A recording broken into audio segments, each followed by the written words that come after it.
Hello, and welcome to the Snoozy Scientist, where we explore the biggest questions in science, one sleepy yawn at a time. Wherever you are listening from in the world, this gentle pocket of calm has been specially made just for you. A peaceful space where science, stillness, and wonder can sit side by side to put you to sleep. Tonight, we're going to drift slowly into one of Earth's most haunting questions. What if we humans are not the first civilization to walk this planet? Not the first to build cities, not the first to harness energy, not the first to warm the climate or to shape the world with technology? What if another intelligent species, advanced, industrial, and long forgotten, rose to power millions of years before us and then vanished? It's not science fiction, it's a serious scientific question called the Silurian Hypothesis, put forward by NASA climatologist Gavin Schmidt and astrobiologist Adam Frank. This hypothesis doesn't ask whether we can find aliens in space. It asks, would we even recognize an intelligent civilization from Earth's own deep past? Because here's the uncomfortable truth. Earth is 4.5 billion years old. Humans, modern humans, have existed for just over 300,000 years. Our entire industrial civilization? About 200 years. That's not even a blink in geological time. It's a breath. So, what came before us? Could there have been another species, long gone, long buried, that once reached a level of technological advancement before vanishing into deep time? It sounds impossible until you consider that scientists have found strange clues: carbon spikes in ancient sediments, mysterious isotope traces like carbon shifts that shouldn't be there, abrupt global warming events like the Paleocene-Eocene Thermal Maximum that occurred 56 million years ago, an event so sudden and extreme it mirrors what we're seeing today: anomalies in sediment layers that hint at something fast, powerful, and unexplained. Could they be natural? Sure, but what if they're not? Because time is a master eraser. Most human-made materials wouldn't survive a million years, let alone 50. Over millions of years, erosion can flatten mountains.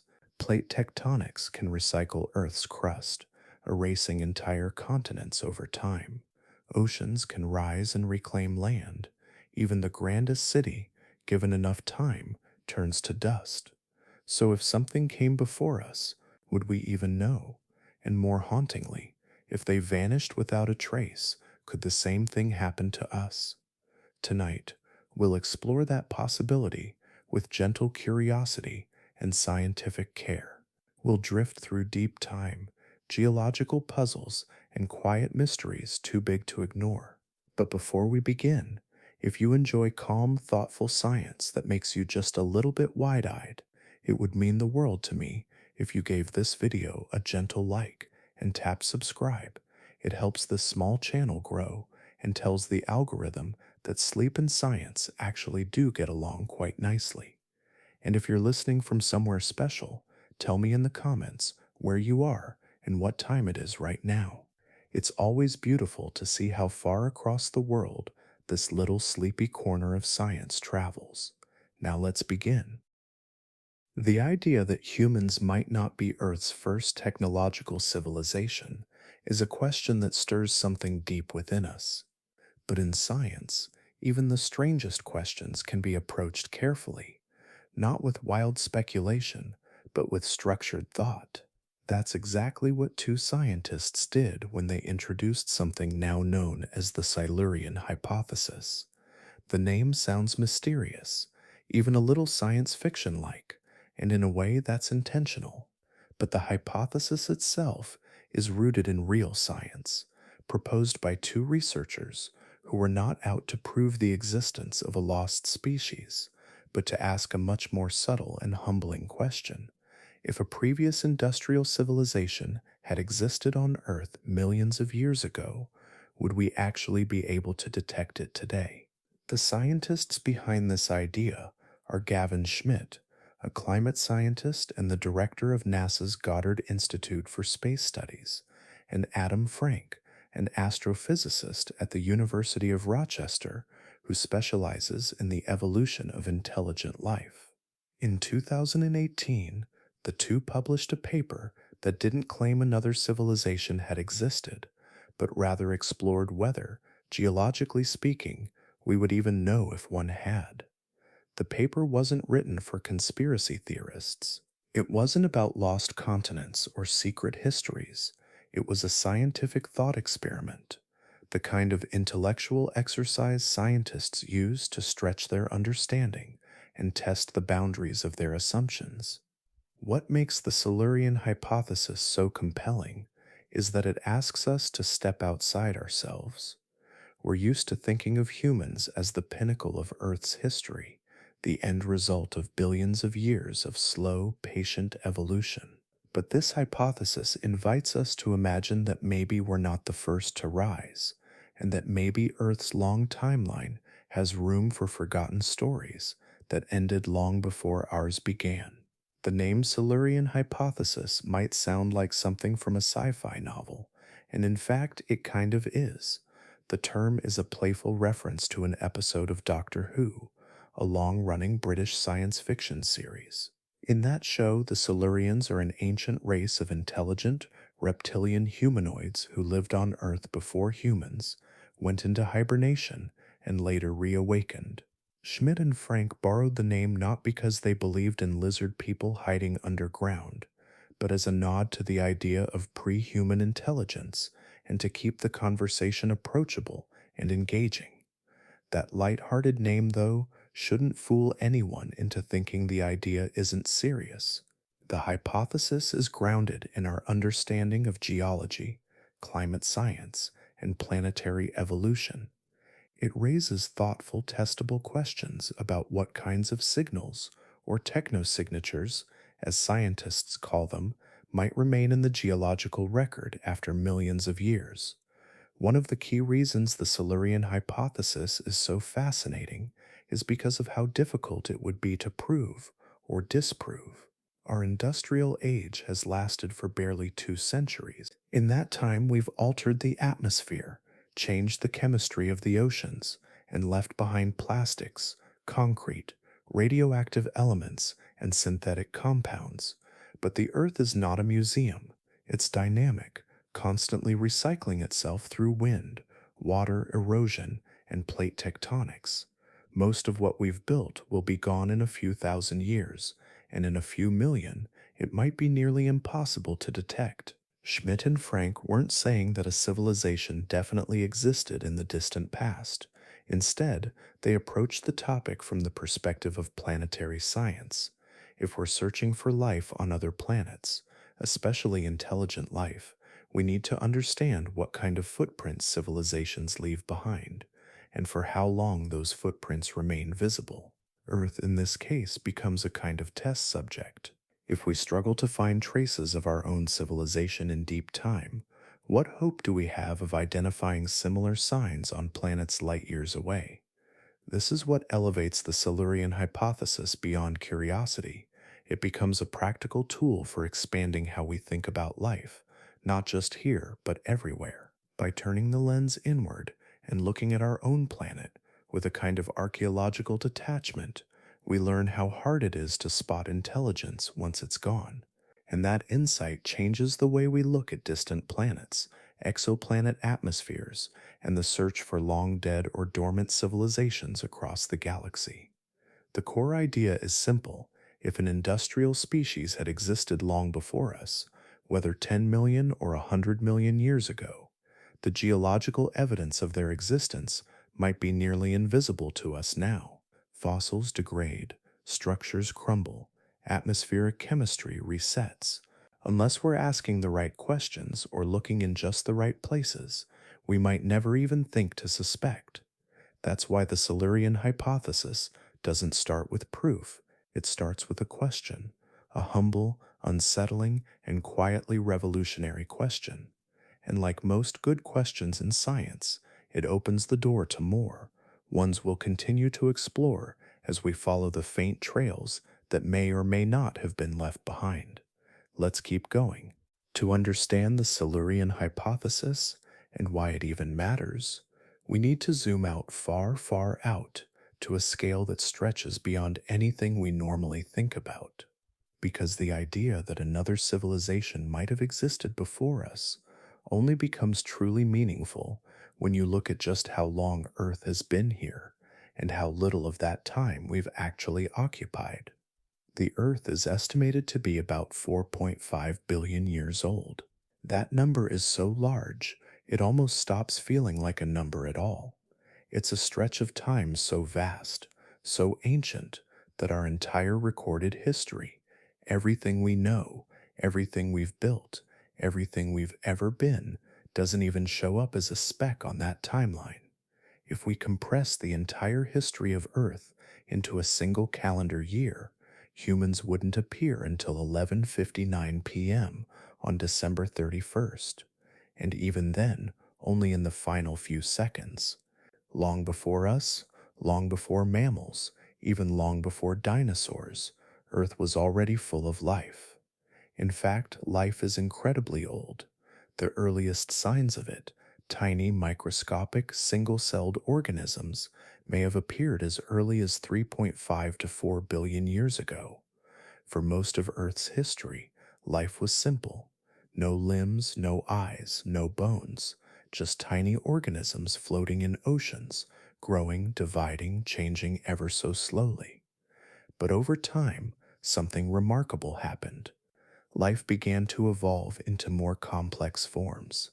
And with that, Earth entered a series of ages, chapters in a book so long we've only read the last page. Let's walk through some of those ancient chapters. The Silurian period, for example, is where the name of the Silurian hypothesis comes from. This period began about 443 million years ago and lasted for roughly 25 million years. It was a time of warm seas and rapid changes in marine life. Corals were just starting to build the first reefs. Fish were evolving jaws, and some of the earliest land plants, simple mossy structures, were beginning to grow on rocky shorelines. This was the first time life began to take its first cautious steps out of the oceans.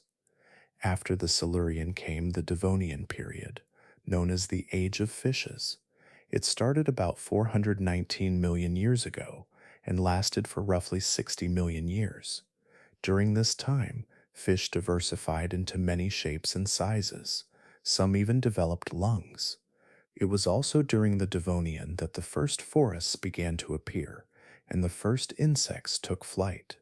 Life was no longer just crawling and swimming, it was expanding upward and outward. Next came the Carboniferous period, around 359 to 299 million years ago. This was a time when Earth's atmosphere had more oxygen than it does today.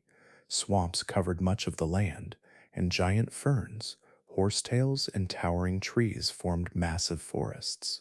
When these plants died, they didn't decay in the same way they do now. Instead, they piled up, layer after layer, eventually transforming under pressure into thick beds of coal, the very same coal that humans would later burn to power the industrial age.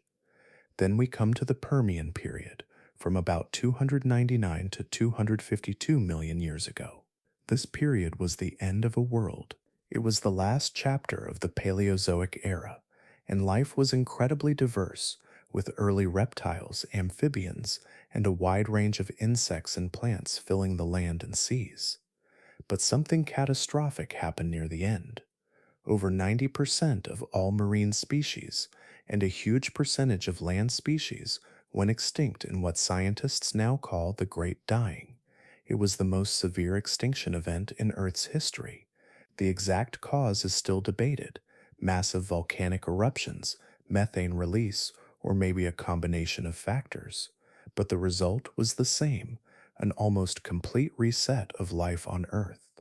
And these are just a few of the periods we know about. The names continue: Triassic, Jurassic, Cretaceous, Paleogene, each one marking major shifts in the types of life that dominated Earth, each one spanning tens of millions of years, each one carrying its own mysteries. What's important to recognize is that between these named periods, there are also gaps, spaces in the record, places where erosion, movement of Earth's crust, or simple bad luck has erased what came before. Entire landscapes have been swallowed by the sea, mountains have risen and then worn back down to nothing, rocks that once held clues have been ground to dust or pushed deep into the Earth's mantle. There are layers of time for which we have no fossils, no markers, no records. Moments when something might have happened and we would have no way of knowing. We piece together the past from what remains, but much has been lost to time, not through any fault, just through the planet's constant reshaping of itself. All of this matters when we ask whether something intelligent, something industrial, could have risen long before us. Because when you look at these immense timescales, stretches of 50 million, 100 million, even 300 million years, you start to realize just how much room there is for stories we've never heard. Not because we haven't looked, but because the trail might already be gone. And so we continue through Earth's forgotten timeline, not just as observers of what came before, but as quiet questioners of what might have come and vanished without a trace. To really understand what it means to search for a lost civilization buried deep in Earth's past, we have to think differently about time. Not the kind of time we use to mark days and hours, or even centuries.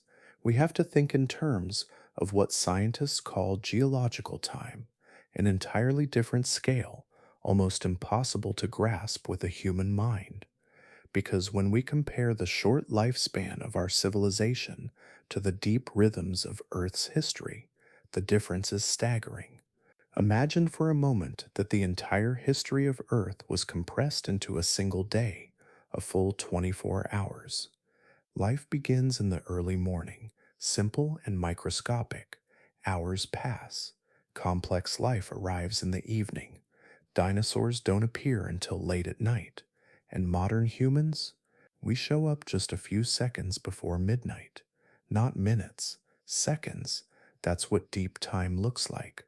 Earth has been here for 4.5 billion years. For the first few billion, there wasn't much happening that we'd recognize. Life was single-celled. There were no plants, no animals, no continents as we know them now. Over time, things changed. Continents drifted. Mountains rose and fell. Life began to evolve and diversify. But all of this happened slowly, not just over years or decades, but over millions of years. Now let's turn to us, humans.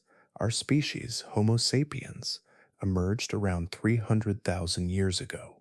That sounds like a lot until you place it alongside those billions of years. And even then, for most of our time on Earth, we lived as hunter-gatherers. No cities, no writing, no machines, just small groups moving across the land, surviving from one season to the next. What we think of as civilization, agriculture, buildings, governments, roads, technology, began only about 10,000 years ago.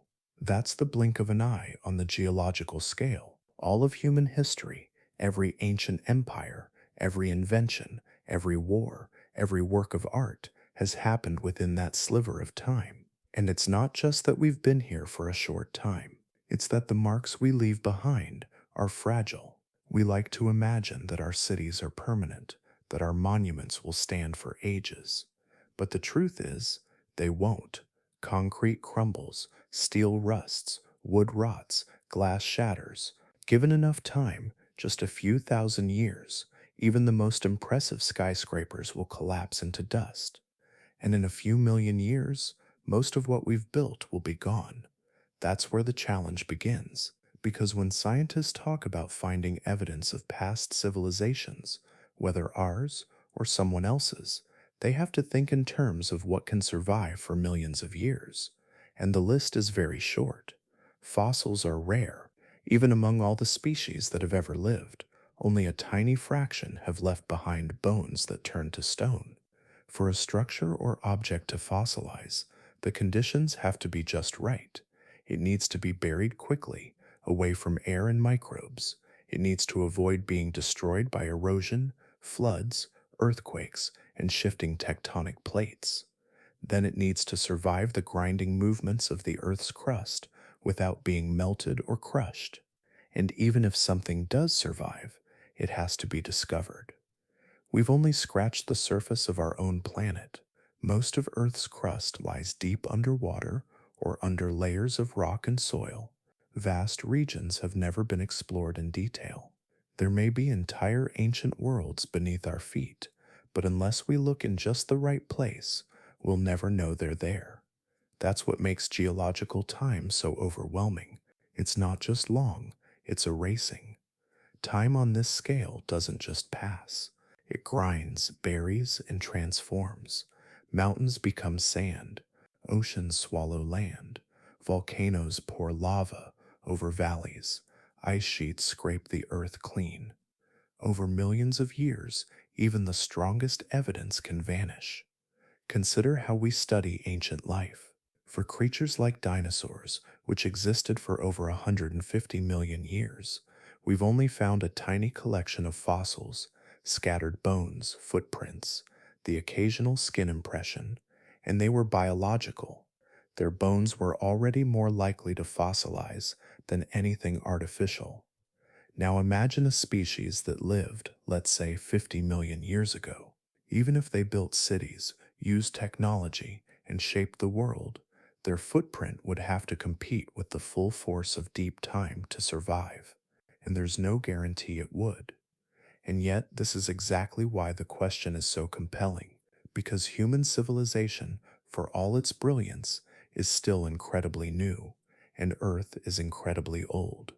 That gap between what we know and what might have been is wide and full of silence. If we were to vanish today, how long would it take for nature to reclaim what we've built? In many places, just a few hundred years. In others, maybe a few thousand. Within a million years, it's possible almost nothing would remain on the surface. Within 10 million, even our most resilient structures might be lost. So when we search for signs of something before us, we're not just looking back in time. We're looking through layers of erosion, fire, water, and pressure, layers that don't keep history gently tucked away, but constantly rewrite it. And it's within those ancient, shifting layers that we now turn our attention, not to what we know, but to what may be missing. When we think of ancient history, we often imagine fossils, dinosaur bones resting in stone, mammoth tusks buried in frozen ground, shells pressed into layers of rock. Fossils are how we peer into the deep past. But what's easy to forget is how rare and fragile these fossils actually are. Despite the millions of species that have lived on Earth, only a tiny percentage have left behind any kind of preserved remains. Most life vanishes without a trace. Fossilization is not the default outcome of death. In fact, it's incredibly unlikely. For a creature to become a fossil, a very specific set of conditions has to fall into place quickly and in just the right order. First, the organism must be buried soon after it dies. If it's left exposed, scavengers, bacteria, weather, and time will break it down until there's nothing left. Even bones, though hard, can be scattered, crushed, or dissolved. To stand a chance at being preserved, the body must be covered, often by mud, sand, ash, or sediment, before decay can fully take hold. But even burial isn't a guarantee. The chemical environment around the buried remains needs to support fossilization.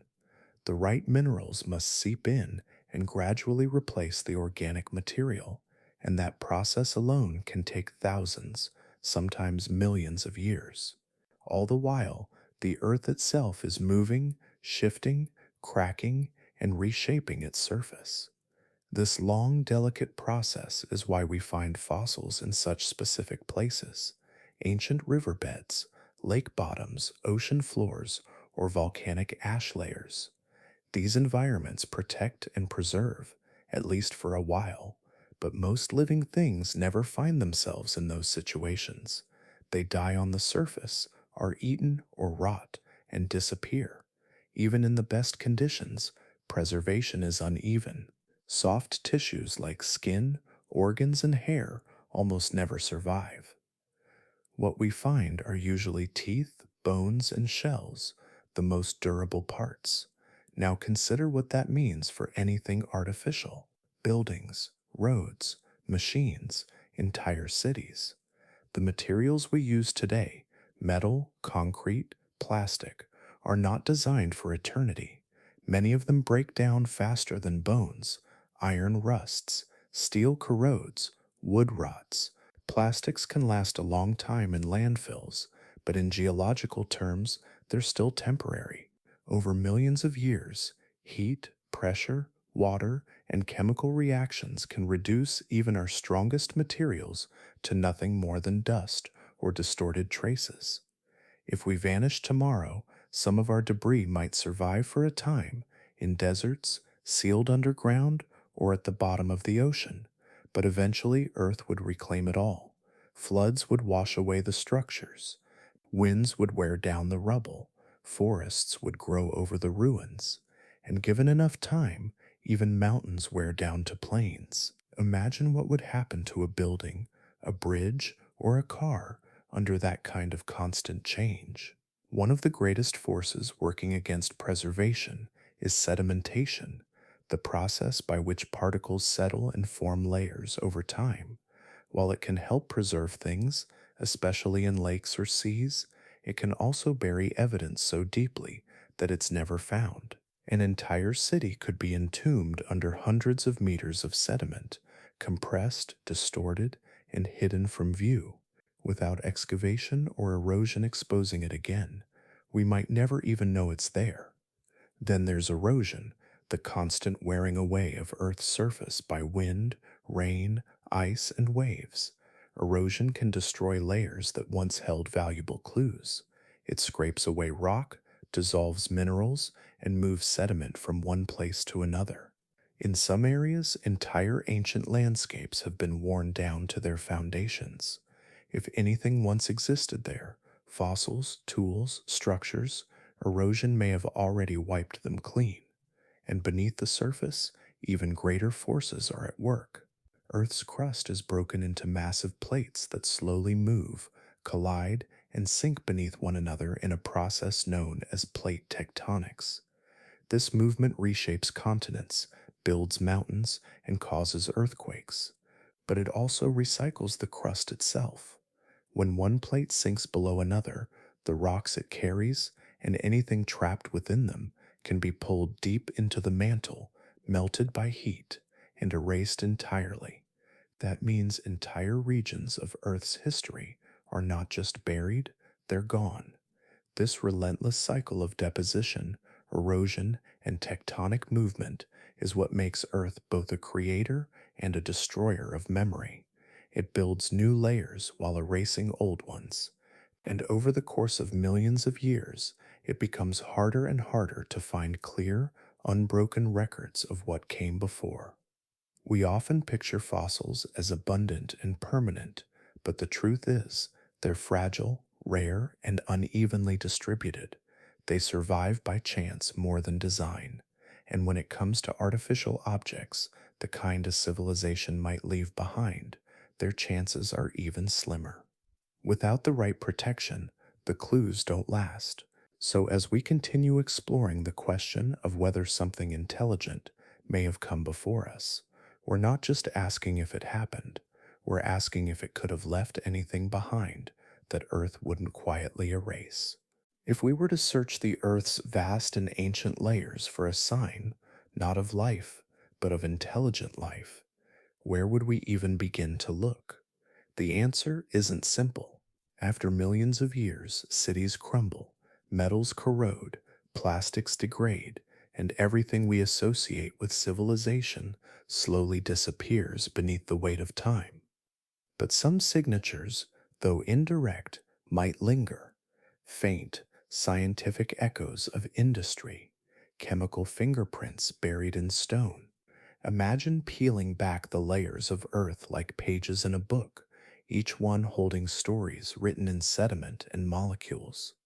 Some pages are quiet and ordinary, others show signs of sudden change, unusual heat, shifts in chemistry, abrupt climate disruptions. And in these rare layers, scientists sometimes find strange anomalies, not bones, not tools, but patterns. One of the clearest patterns left behind by modern human activity is the sudden spike in carbon levels we've introduced into the atmosphere, and by extension, into the rocks and ice that record our planet's story. If an industrial civilization had existed millions of years ago, it might have done something similar. Fossil fuels release carbon dioxide. That carbon doesn't just disappear, it lingers in the atmosphere, in oceans, and eventually settles into the geological record. Over time, it becomes part of the very rocks we walk on. Scientists already know what this kind of signal looks like. They've seen it in the form of what's called a carbon isotope spike, a rapid increase in carbon 12, which is the lighter and more common form of carbon. Burning large quantities of organic material, like coal or oil, releases this lighter isotope in high concentrations. That's exactly what's happening in our own time. And if something like it happened before, even tens of millions of years ago, the evidence might still exist, locked deep within ancient rock layers. There's an event in the geological record known as the Paleocene-Eocene Thermal Maximum, or PTM for short, that occurred roughly 56 million years ago. During that time, Earth experienced a rapid and extreme global warming episode. Temperatures spiked, oceans acidified, ecosystems shifted, and yes, a carbon isotope spike appeared. No cities have been found, no machines, no fossils that suggest intelligent beings. But the chemistry in the rocks tells us that something significant happened, and fast. Was it natural? Most likely. Massive volcanic activity, methane releases, or deep ocean carbon burps could all explain it. But what if, in some parallel scenario, those same changes were driven by industrial activity? The key question scientists like Gavin Schmidt and Adam Frank are asking isn't what happened, but how would we know if something artificial caused it? Beyond carbon, there are other markers to consider. Industrial activity often involves rare metals, things like platinum, rhenium, niobium, and tantalum. These elements don't naturally concentrate in large amounts, but human technology has scattered them more broadly than they would otherwise occur. If an ancient civilization mined and refined such metals, tiny traces might still remain, embedded in unexpected places, in odd ratios that nature alone wouldn't produce. There's also the matter of synthetic chemicals.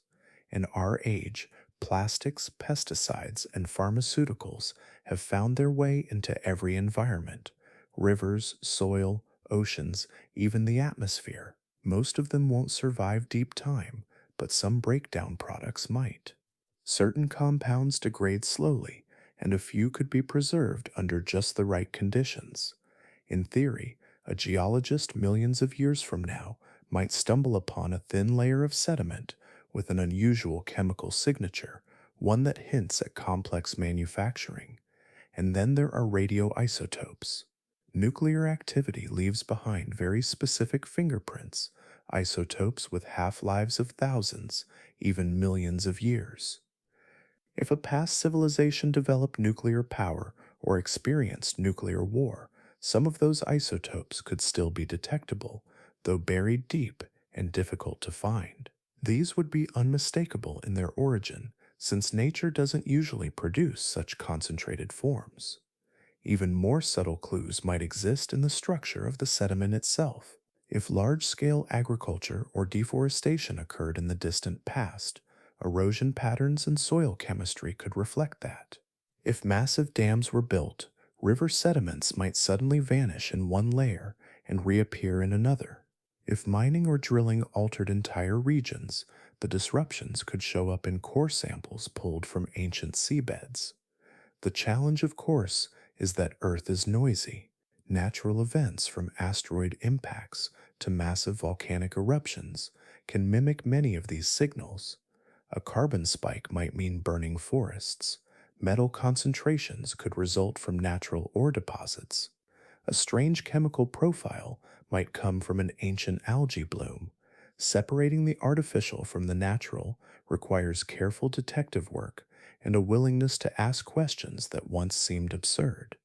Yet, even if these signals are subtle, even if the chances of finding them are small, they offer us a roadmap, a way to ask if there had been another version of us, long ago, far removed from anything we recognize, how would we know? And if Earth's crust holds the answers, are we even looking in the right places? That's the haunting thing about deep time. It buries everything, truth and myth alike, beneath layers of silence.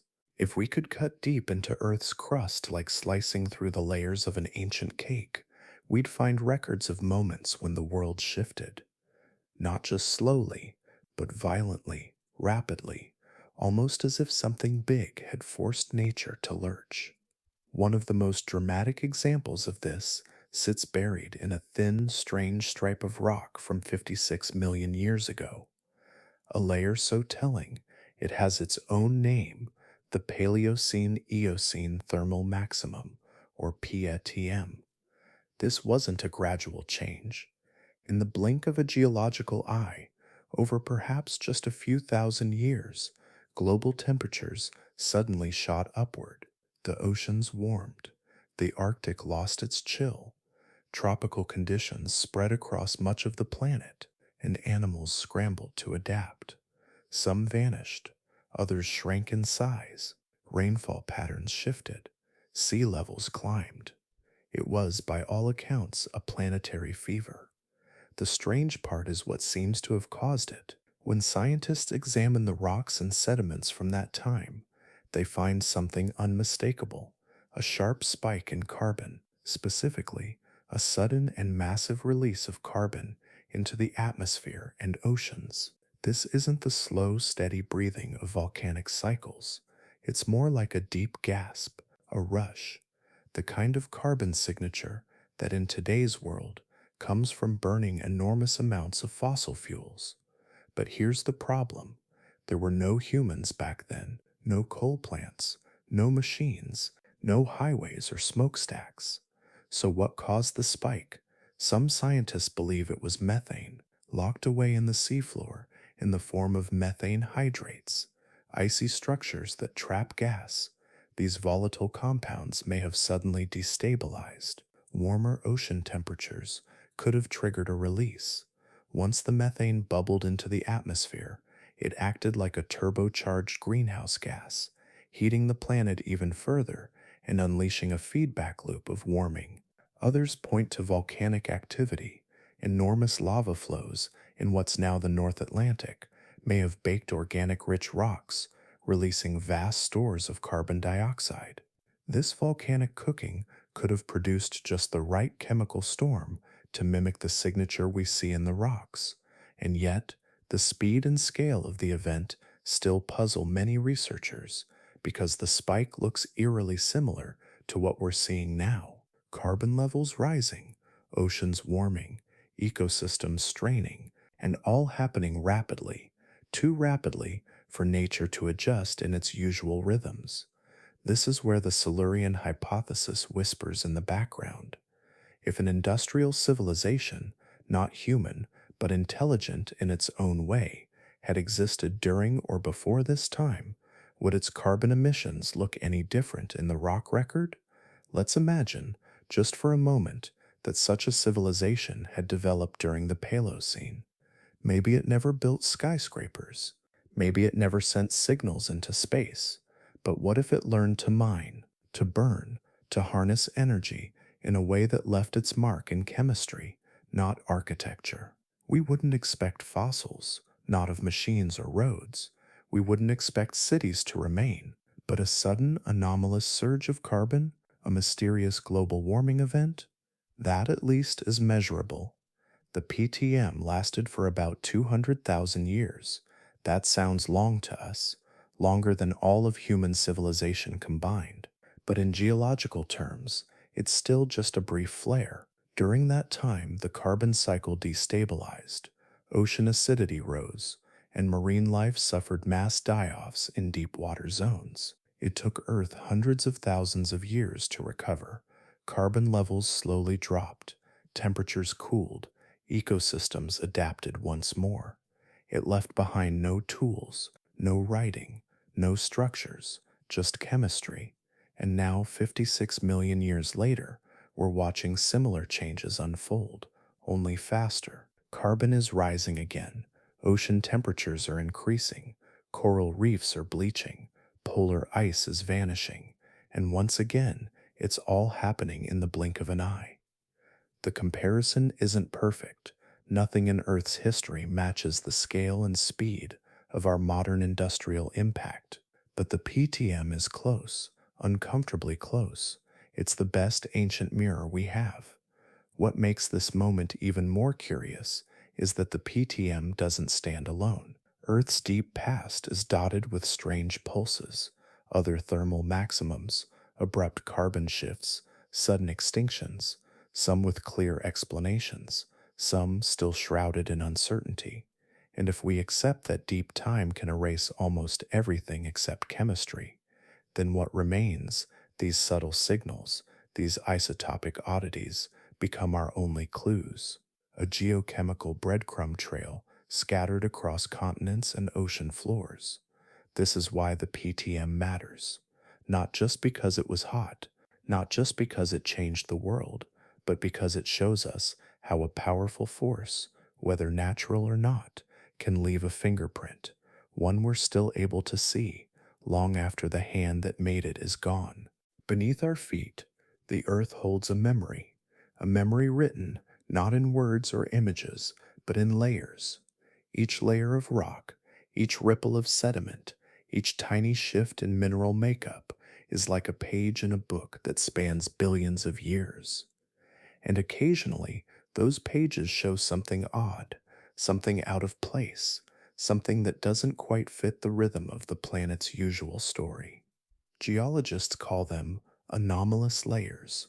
They're thin, sometimes no thicker than a sheet of paper, but they whisper of strange changes that swept across the planet long ago. These aren't always dramatic events like meteor strikes or volcanic eruptions. Some are quieter, subtler, and perhaps even stranger. Imagine drilling into the ocean floor and pulling up a core sample that spans millions of years. For hundreds of centimeters, everything is regular, steady, then suddenly, in one thin band, you find a dramatic shift in magnetic properties, or an abrupt jump in certain isotopes, or traces of materials that seem to appear out of nowhere and then vanish just as quickly. Take, for example, layers with unusually high concentrations of iridium, a rare element that's often associated with asteroid impacts. In some places, this makes perfect sense. The famous boundary that marks the end of the Cretaceous, when the dinosaurs disappeared, is rich in iridium, likely from the asteroid that caused their extinction. But what about iridium in places where there's no known impact, or platinum group elements that appear without explanation? These are metals we associate with industrial processes today, things like smelting, mining, and catalytic converters. When they show up in the ancient record, scientists have to ask, is this natural or not? Then there are magnetic anomalies. The Earth's magnetic field has flipped many times over the ages, and these flips leave behind a clear signature in the rock. But sometimes the magnetic patterns don't align with the known timelines of geomagnetic reversals. Instead, they show sharp, localized shifts, almost like something disrupted the field in a specific region. Was it a quirk of the planet's molten core, or could it be something we don't fully understand yet? Isotope ratios are another clue. In a stable environment, certain isotopes, variations of elements with different atomic weights, follow predictable patterns, But in some sediment layers, these patterns break. There might be a sudden spike in carbon 12 or oxygen 18, for example, without a clear environmental trigger. It could be a sign of rapid climate change, intense biological activity, or, as the Silurian hypothesis quietly suggests, an unknown process, maybe even an industrial one. Even sediment layering itself can behave oddly. In some regions, finely layered deposits suddenly shift into chaotic, jumbled structures, or thin, dark bands appear between more typical layers, full of soot, metals, and odd mineral concentrations. In a few cases, the structure of these bands resembles what you'd expect from combustion byproducts, ash-like residues, burnt carbon, even spherical particles known as fly ash, which today are mostly produced by burning coal. To be clear, none of this proves the existence of a past civilization. Nature is complex. Volcanic eruptions, wildfires, undersea landslides, methane bursts, all of these can leave behind layers that mimic industrial effects. And the Earth has had billions of years to create oddities we still don't fully understand. But the challenge is not just that these anomalies exist, it's that we can't always explain them. And in science, not having an explanation doesn't mean we get to invent one. It means we stay curious, we ask better questions, we look deeper. This is what makes the Silurian hypothesis so quietly powerful. It doesn't claim another civilization did exist. It simply asks, if one did, would we even know? And if all we had to go on were layers of ash, mysterious isotopes, or magnetic shifts that lasted a few thousand years, could we confidently say what caused them? Even in our modern world, the markers of human activity, plastic, concrete, steel, won't last forever. Over millions of years, they'll be ground down, buried, melted, or recycled by the very crust of the earth. What's left behind might look a lot like these anomalies, small, strange traces that resist easy explanation.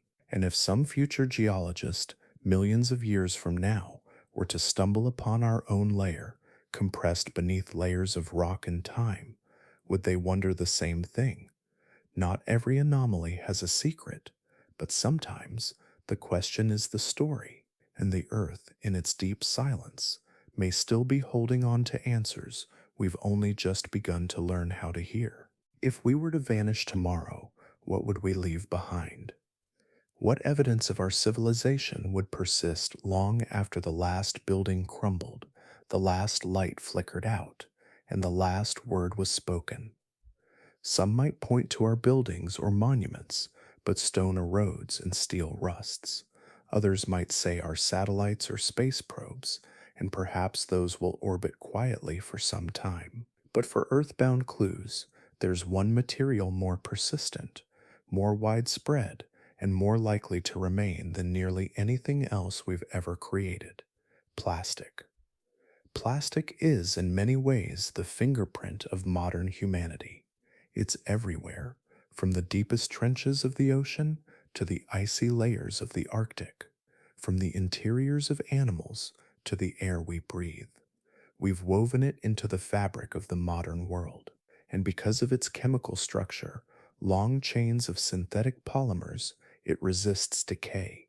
It doesn't rot, it doesn't dissolve, it just lingers. But would it last for millions of years? That's where things get more complicated. Most plastics don't truly fossilize in the way bones or shells do. They don't mineralize, turning into stone over time. Instead, they break down slowly into smaller and smaller pieces called microplastics, and eventually nanoplastics, some so small they're nearly invisible. This breakdown can be accelerated by sunlight, oxygen, and heat, processes that are common at the surface, but nearly absent once plastic is buried underground or under the sea. In anaerobic environments where there's little to no oxygen, like deep seabeds or oxygen-depleted lake bottoms, plastic could survive much longer than it would on the surface. Here, shielded from sunlight and microbial activity, These synthetic compounds might persist for thousands or even millions of years, and as layers of sediment gradually pile above them, they could become buried deep within the Earth's crust, a hidden time capsule sealed away by time and pressure. The question then becomes, how deep would we have to dig to find the plastic of a forgotten civilization? If a species like us lived millions of years ago and produced plastic on an industrial scale, just as we have, much of it would have ended up in landfills, oceans, or swept away by rivers. Over time, that waste would sink beneath layers of dust, soil, and sediment. Depending on local geology and the pace of sedimentation, it might now lie hundreds of meters below the surface. In particularly active tectonic zones, it could be deeper still, or even destroyed entirely by subduction, where one plate sinks beneath another and melts into the mantle. But in more stable environments, ancient lake beds, floodplains, or ocean shelves, some of those layers might remain intact, and within them, mixed among the silt and clay, we might find fragments, not of recognizable plastic objects perhaps, but of molecular signatures, the unique carbon bonds that define synthetic polymers.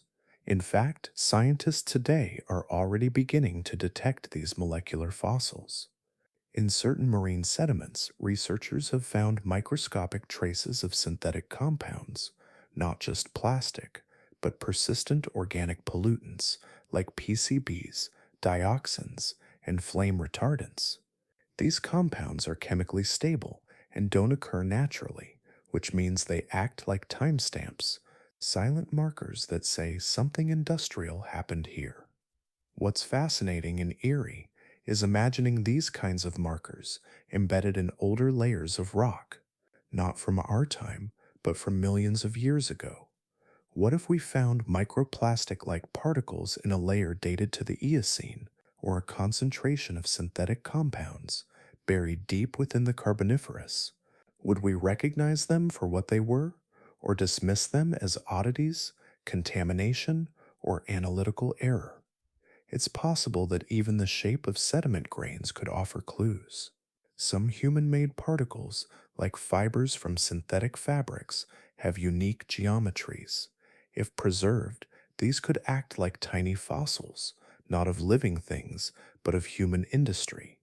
And plastics aren't the only synthetic materials to consider. We've created a whole suite of compounds that nature never dreamed of: nylon, Teflon, polycarbonate, epoxy resins, fluoropolymers. Many of these break down even more slowly than common plastics, or transform into long-lived byproducts that may linger indefinitely in the right environment. If such compounds existed before us, they might still be detectable today, but only if we know what to look for, and only if we're willing to entertain the possibility that they could have a non-human origin. Of course, it's also possible that these synthetic markers would degrade beyond recognition, or be buried too deep to ever recover, or be masked by natural processes. But even if just a whisper remains, a thin chemical line in a forgotten sediment core, it could change everything we think we know about our place in Earth's story.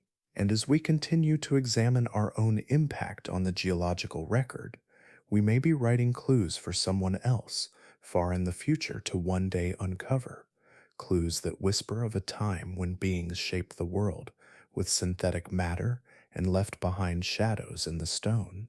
If someone or something built cities before us, would we ever know? It's a haunting thought, the idea that beneath our feet, beneath the crust and sediment and stone, might lie the erased fingerprints of an earlier intelligence, the shadows of a civilization long gone, not in myth or metaphor, but in stone, steel, or something else entirely. We often think of cities as permanent, grand structures of concrete, glass, and steel reaching toward the sky. But permanence is an illusion measured only in decades or centuries, never in geological time. Most of what we build isn't designed to last more than a few human lifetimes. bridges rust, roads crumble, skyscrapers require constant maintenance. Left alone, even the strongest cities fall silent in just a few hundred years. But what about millions? If a civilization like ours existed tens of millions of years ago, what kinds of physical remains could survive into the present? Could entire megastructures, great artificial landscapes of towers, roads, or dams, still be hidden beneath Earth's surface? Or would they be erased completely? To answer that, we have to think about where and how things decay. Surface structures. Anything exposed to the elements are especially vulnerable. Wind, rain, freeze-thaw cycles, plant roots, and microbial growth all chip away at even the most resilient materials. Over a few centuries, buildings become ruins. Over a few thousand years, they collapse. Over a few million, they vanish. Even solid stone isn't immune. Natural monuments like cliffs and canyons crumble over time. Human structures, often made of concrete or steel, break down even faster, and when buried, they don't always fossilize. Instead, they disintegrate, replaced by mineral deposits or compressed beyond recognition. So the surface world is likely lost, but not everything we build sits above ground. Underground structures, subways, tunnels, bunkers, reservoirs stand a better chance. Shielded from the weather and buffered by Earth, these deep spaces degrade much more slowly. In fact, some underground facilities today are engineered to last for tens of thousands of years. Some nuclear waste storage sites are sealed so tightly into bedrock that they might remain undisturbed for geological ages. If a past civilization carved deep into mountains or bored into ancient rock layers, some traces might still remain, especially if those constructions were massive or used unusual materials. We see this with natural cave systems and old mine shafts. Given the right conditions, they can remain intact for incredible stretches of time. But depth alone isn't always enough. Over millions of years, even underground structures face destruction from tectonic activity. Earth's crust is not still. Plates shift, continents drift, mountains rise, and oceans fall. What once sat safely underground could be swallowed into the mantle, ground into magma, or lifted to the surface and worn away. In tectonically active zones, cities could be buried and recycled completely. That's why location matters. A civilization that built its cities in geologically stable zones, places without much uplift or subduction, would leave a better chance for something to persist. Ancient cratons, for example, the oldest and most stable parts of the continents, might serve as geological time capsules. These regions have barely changed for billions of years. If artificial stonework or carved passages lie hidden there, they may be the best preserved evidence of an ancient society. But even then, identification is tricky. Over time, materials change. Concrete can become almost indistinguishable from natural limestone. Stone bricks can fracture and mix with bedrock without recognizable patterns, straight lines, 90-degree angles, intentional symmetry. Such structures might be mistaken for natural formations. We've already seen this with controversial sites like the Yonaguni Monument in Japan, where some argue natural rock erosion mimics the appearance of stepped architecture. And what about megastructures that once existed on the ocean floor? If an industrial civilization built sea-based platforms, underwater cities, or artificial islands, those too would face harsh odds. The ocean is a relentless sculptor. Currents, pressure, and tectonics all work together to erase the past. Many parts of the seafloor are regularly subducted, dragged downward, and melted in Earth's deep interior. In some zones, crustal recycling happens every 200 million years, a blink in planetary terms. Still, anomalies do persist. Massive stone blocks found offshore, patterns etched into the seabed, metallic spheres in ancient rock, While most of these are explainable through natural means, a few remain stubbornly unresolved, tantalizing whispers of what might once have been. And then there's the strange idea of materials we don't even understand. If an earlier species created advanced megastructures using technologies or materials unfamiliar to us, something beyond concrete or metal, we might overlook them entirely. A room sized block of engineered crystal might be dismissed as a geological oddity. A metallic alloy, warped by pressure and heat, could be cataloged as a natural inclusion. Without context, even the extraordinary can become invisible, which raises a deeper question. Are we truly looking or just expecting to find what we already know? The further we go into Earth's crust and the further back we gaze into deep time, the harder it becomes to separate the artificial from the natural. But the possibility lingers that beneath some forgotten plane, under layers of dust and stone, something once stood. A city, a monument, a machine, built not by us but by someone long before us, and we may be walking right over it. Beneath the waves, far below the reach of sunlight, Earth keeps a different kind of memory. While the surface of the planet changes constantly, with its forests growing and falling, rivers carving new paths, and winds reshaping landscapes, the deep ocean remains still, quiet and cold. It's here, in the lightless basins of the seafloor, that some of our planet's oldest secrets are buried. If a civilization had once existed before us, and if its traces on land were swept away by erosion, subduction, and time, the bottom of the ocean may still hold a record of its passing. That's because of something called ocean sediment cores, long, narrow cylinders of mud and particles collected from the ocean floor. These cores are like time machines. Each layer of sediment builds up slowly over thousands, even millions of years. Dust from deserts, ash from volcanoes, remnants of microscopic sea life, and chemicals from the atmosphere all settle gently through the water and come to rest here, undisturbed.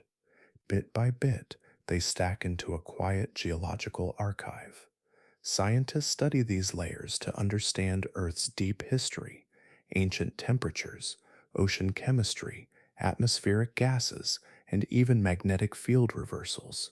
It's all locked into the mud, compressed by time. Some cores stretch back tens of millions of years, offering glimpses into eras long before the rise of mammals, let alone modern humans. Now imagine if something unusual happened in that window, a sudden chemical spike, a strange new compound, an unexpected metallic signature. The evidence might still be there, sealed in the dark. Unlike land, which is reshaped by wind and rain and quake, the deep sea is a place of preservation. It's cold, low in oxygen, and geologically stable in many regions. Organic material decays slowly, and disturbances are rare. If any part of an ancient industrial civilization left behind a chemical fingerprint, say an unusual form of carbon or a synthetic compound, there's a chance we could still find it embedded in the sediments. Some researchers have proposed that if an advanced species once burned fossil fuels like we do now, it might have released large amounts of carbon into the atmosphere, causing a distinct isotopic shift. That shift, in turn, could be preserved in ocean sediments as a carbon isotope anomaly, just like the one seen during the Paleocene-Eocene Thermal Maximum. But what if they left behind objects, not just signatures?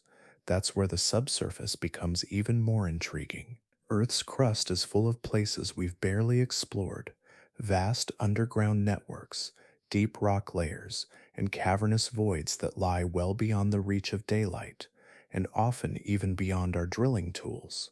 Some of these zones, known as stable cratons, have remained largely unchanged for over 1 billion years.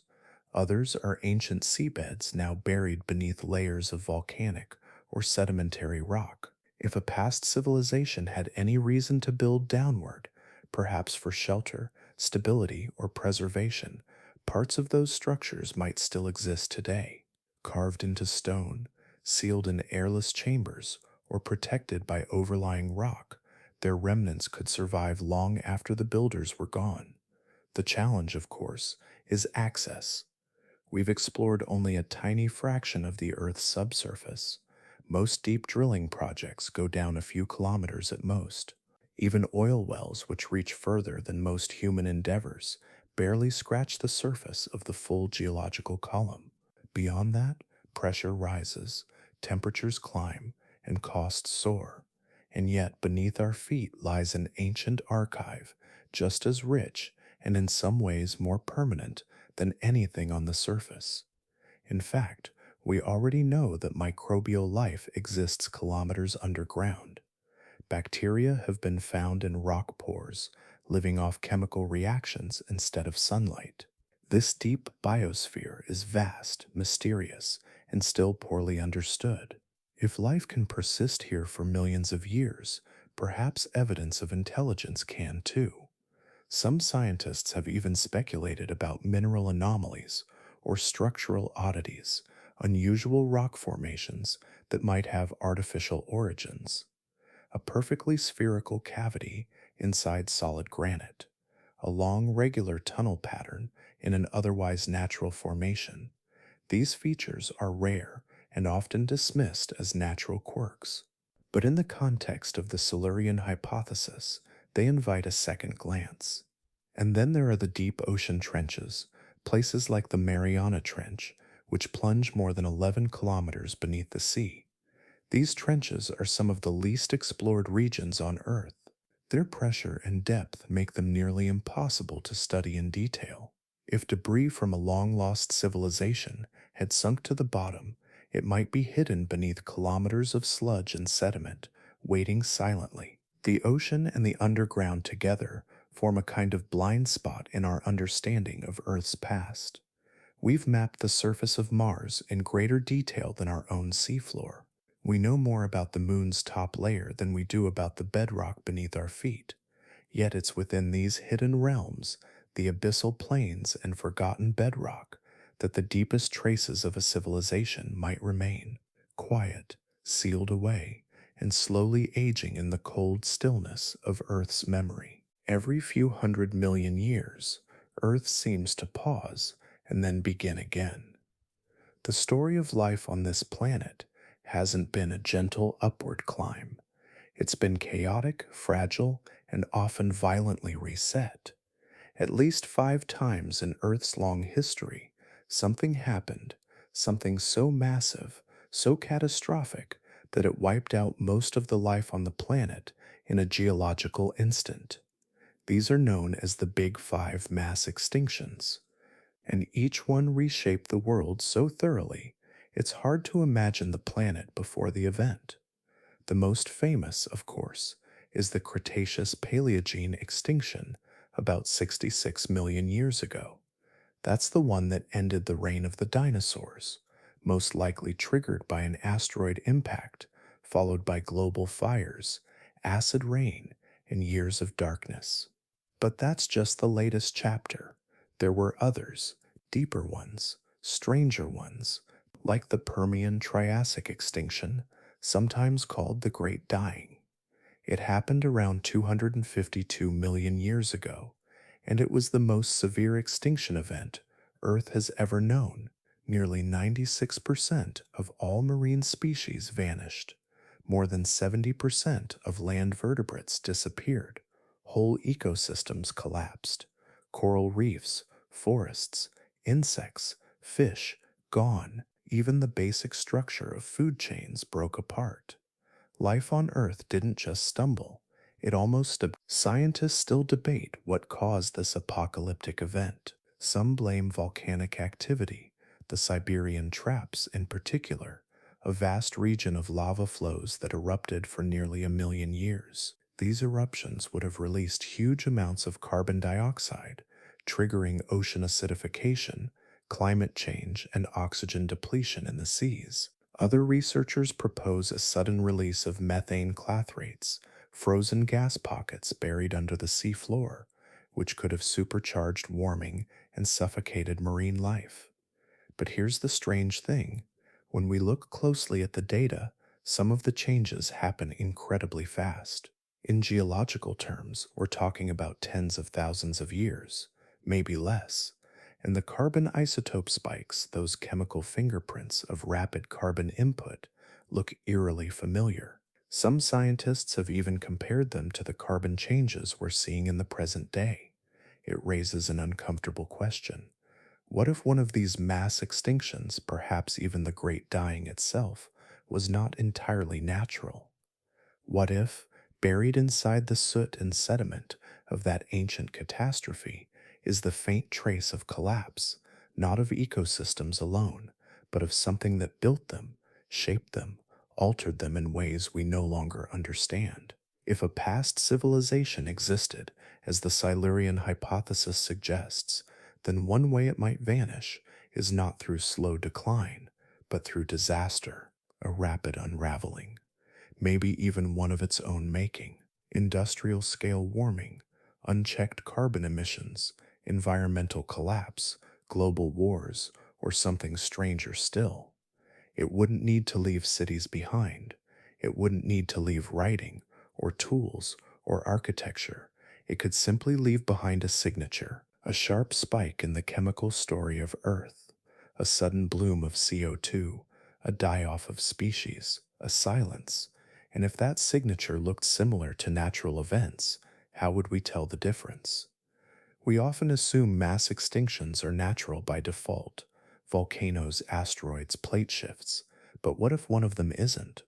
What if one of them only looks natural because we don't know what artificial extinction looks like millions of years later?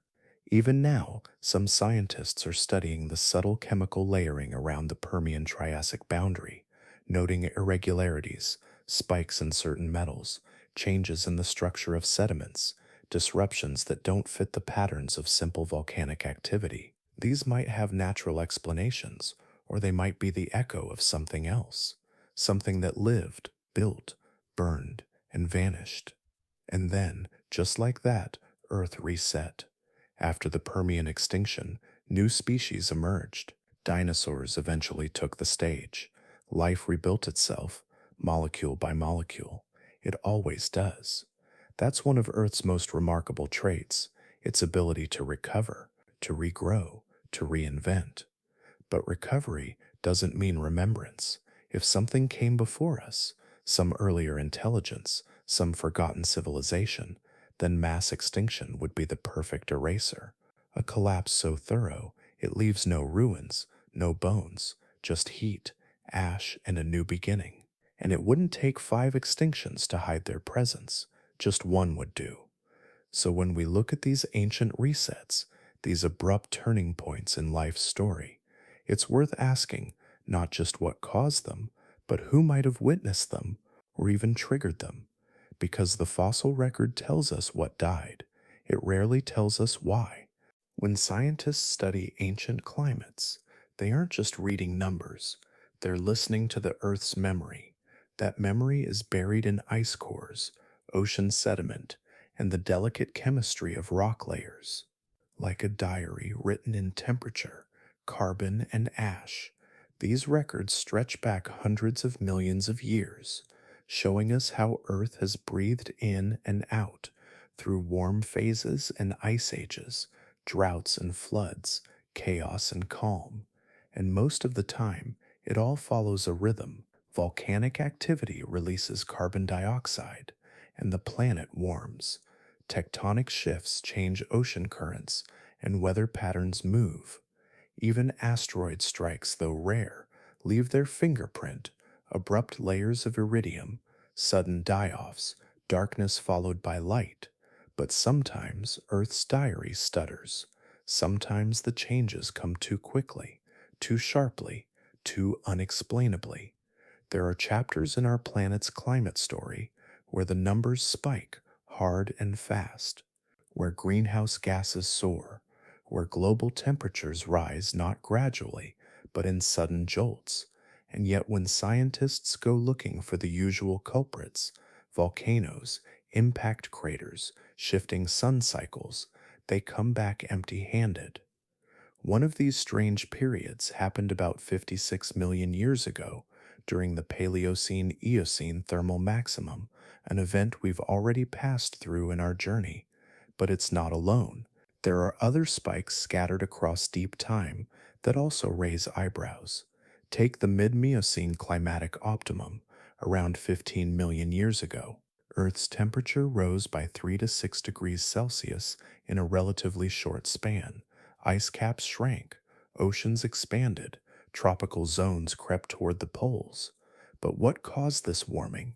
There's evidence of some volcanic activity, yes, but not enough to explain the intensity or the speed, and no impact crater, no orbital shift large enough to account for the change. Or consider the Eocene climatic optimum even earlier, a warm period that seems to stretch the bounds of what we expect from natural forcing alone. Some of the carbon isotope changes in these records look oddly concentrated, as if something massive and specific dumped carbon into the system all at once. Now, this is where things get uncomfortable, because when we compare these ancient temperature spikes to the patterns we're seeing today, there's an unsettling resemblance. Rapid carbon release, global warming, ocean acidification, rising sea levels. But today, we know where it's coming from. We're burning fossil fuels, clearing forests, changing the chemistry of the atmosphere with every engine, every factory, every acre of farmland. So naturally, some scientists have begun to wonder if we can change the planet's climate in just a few hundred years. What if something else once did too? Not something geological, not something from space, but something intelligent, something industrial, something that once extracted energy, burned fuel, and left behind a thermal echo so strong that it still whispers in the rocks today. This is where the Silurian hypothesis begins to flex its imagination and its science. If there was an earlier civilization, long erased by time, what signs would it leave, and how would we recognize them if they mirrored our own? In theory, an ancient industrial species would create carbon spikes just like ours. It might even create chemical oddities, changes in carbon 13 to carbon 12 ratios, the kind we use today to track fossil fuel use. But here's the problem. The same signature can also be created by rapid natural events, methane releases from melting permafrost, massive wildfires, ocean turnover. So distinguishing intentional impact from natural chaos becomes incredibly difficult, especially when the traces are 10, 50, or 100 million years old. Even more puzzling are the short-term anomalies. In the long sweep of geological records, most natural climate shifts happen over hundreds of thousands or millions of years, but occasionally there are abrupt jumps, shifts that happen in just thousands of years or even centuries, blips that stand out like speed bumps on a long, smooth road. They're too short for tectonic causes, too brief for orbital cycles, and sometimes they coincide with subtle changes in sediment or trace elements that hint at something off. We have to be careful here. Science isn't about jumping to conclusions, it's about building them slowly, brick by careful brick. And the scientists behind the Silurian hypothesis, like Gavin Schmidt and Adam Frank, aren't claiming there was definitely a lost civilization. What they're asking is subtler and far more haunting. Would we even know? Could a species rise, build, burn, and vanish, and all we'd find are strange chemical shifts in mudstone and ice? Could our own fingerprints, the ones we're leaving right now, become just another blip in Earth's deep record, waiting for someone or something to puzzle over them in a distant future? As we continue unraveling these anomalies, the question isn't just what happened, but how much can we ever truly know? Because in the quiet gaps between ancient warming events, between isotope curves and temperature spikes, there may lie stories we've only just begun to imagine. As we explore deeper into Earth's ancient layers, we begin to move past fossils and stone and into something even more telling: chemistry. Not just the chemistry of life, but of processes, patterns, technologies, the invisible fingerprints of change. And buried within these layers, scientists sometimes find something strange: not bones, not artifacts, but isotopes, tiny atomic clues that quietly raise big questions. Isotopes are versions of the same element that differ in weight. For example, carbon comes in several forms, carbon 12 and carbon 13 being the most common. They behave similarly, but not identically.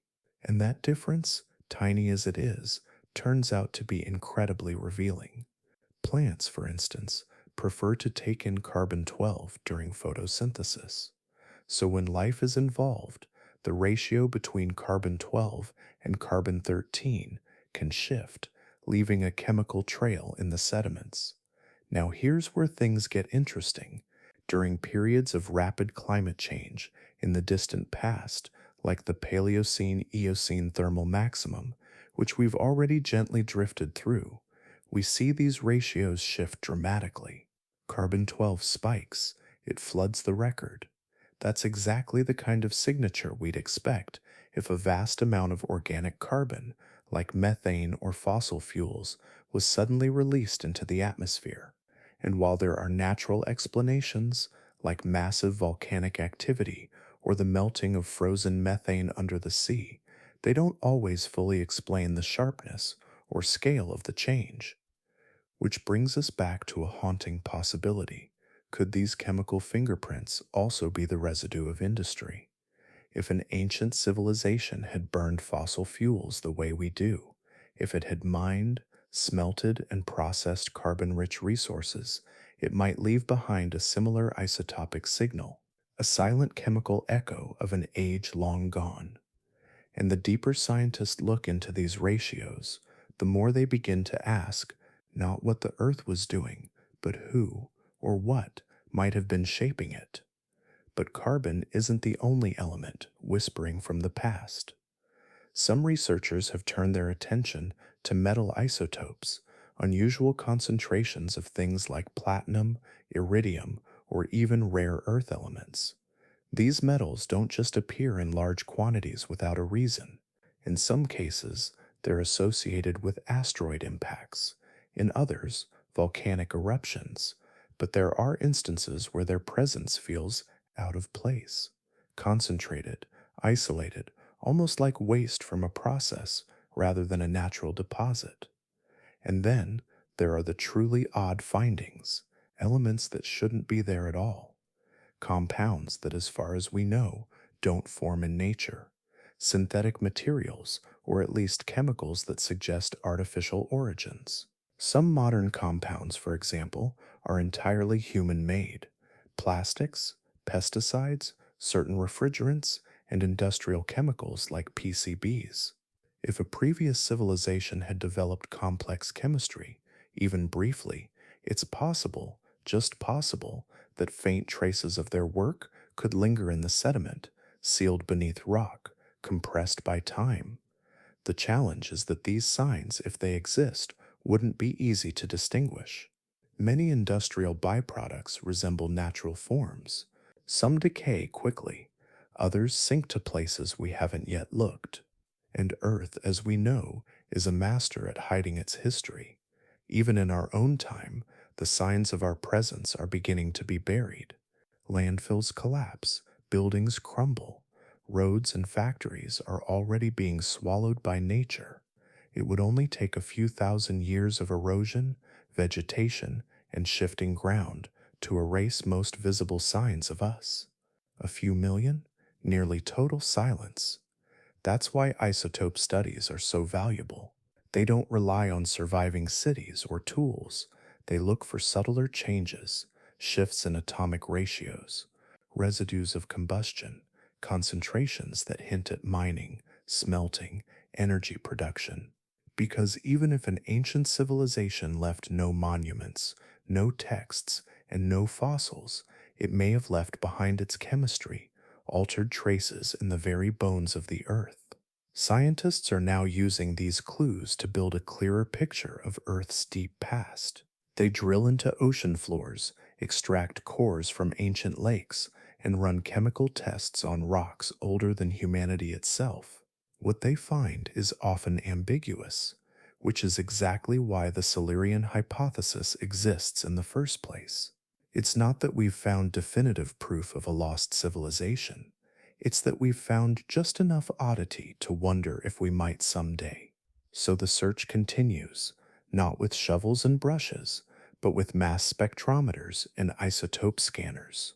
Because sometimes the deepest truths don't come from ruins or relics, but from atoms themselves, shifted by time, buried in silence, and waiting for someone to listen. When you peel back the layers of Earth's surface, you begin to see the history of what it has given and what has been taken. It's a quiet story, written in missing pieces, in scars across bedrock, in the rearrangement of things once deep and untouched. And if an advanced civilization once walked this planet long before us, their need for resources would likely be no different than ours. To build anything, cities, machines, power systems, you need materials, copper for wires, iron for strength, rare elements for electronics. And if we've learned anything from human industry, it's that progress doesn't come without cost. Mountains are reshaped, forests are stripped, and the earth is carved open in the hunt for what lies beneath. Strip mining, for instance, is one of the most impactful ways we alter the landscape. It doesn't just dig, it removes entire layers of rock and soil are peeled away, exposing seams of ore and fossil fuels. And while time does its best to hide the scars, these changes don't always disappear completely. Even after millions of years, certain patterns can persist. The geological strata may bear signs of disruption, an unnatural thinning here, a strange absence there. In some regions, it might look like a layer of valuable mineral is simply gone, replaced by sediments that don't quite match the usual timeline. Now, nature can move mountains too. Landslides, glaciers, and floods all rearrange Earth's crust in violent, often unpredictable ways. But even those events tend to leave behind clues, a chaotic jumble of displaced rock, new deposits, or chemical fingerprints from organic decay.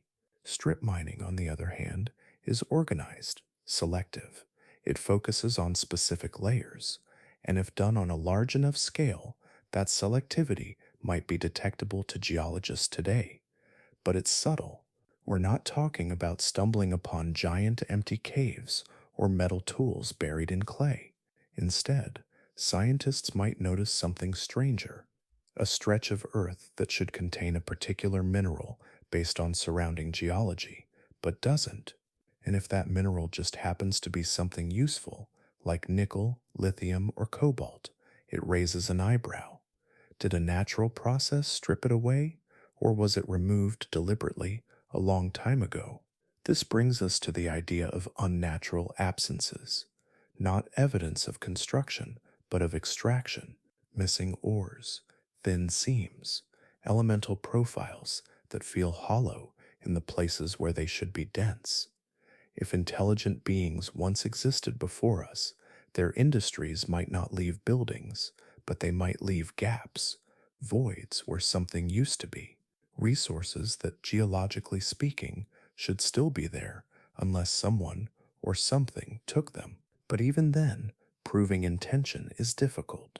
Earth's geology is messy. Volcanic flows can cover mineral deposits, plate movement can grind them into the mantle.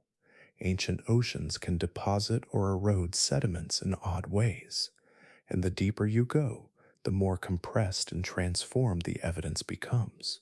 A mine, if deep enough, could be swallowed entirely.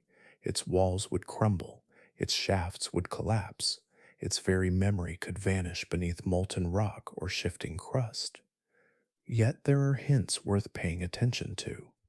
Unusual arrangements of sediment, isotopic ratios that suggest heat or chemical treatment, layers where the expected mineral progression suddenly skips, like pages torn from a book. Some researchers have noted these inconsistencies in places that were once thought to be stable, untouched by recent tectonic activity.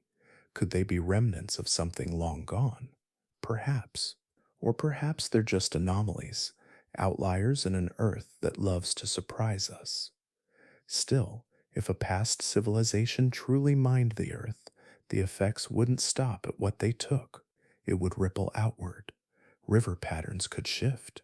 Soil chemistry might change. Heavy metal contamination might bleed into aquifers, only to settle silently into the geologic record. Even ecosystems might reflect the echo, species disappearing in areas once rich with life, possibly displaced by dust, machinery, or poisoned runoff. Today, scientists are learning to read these subtle signatures.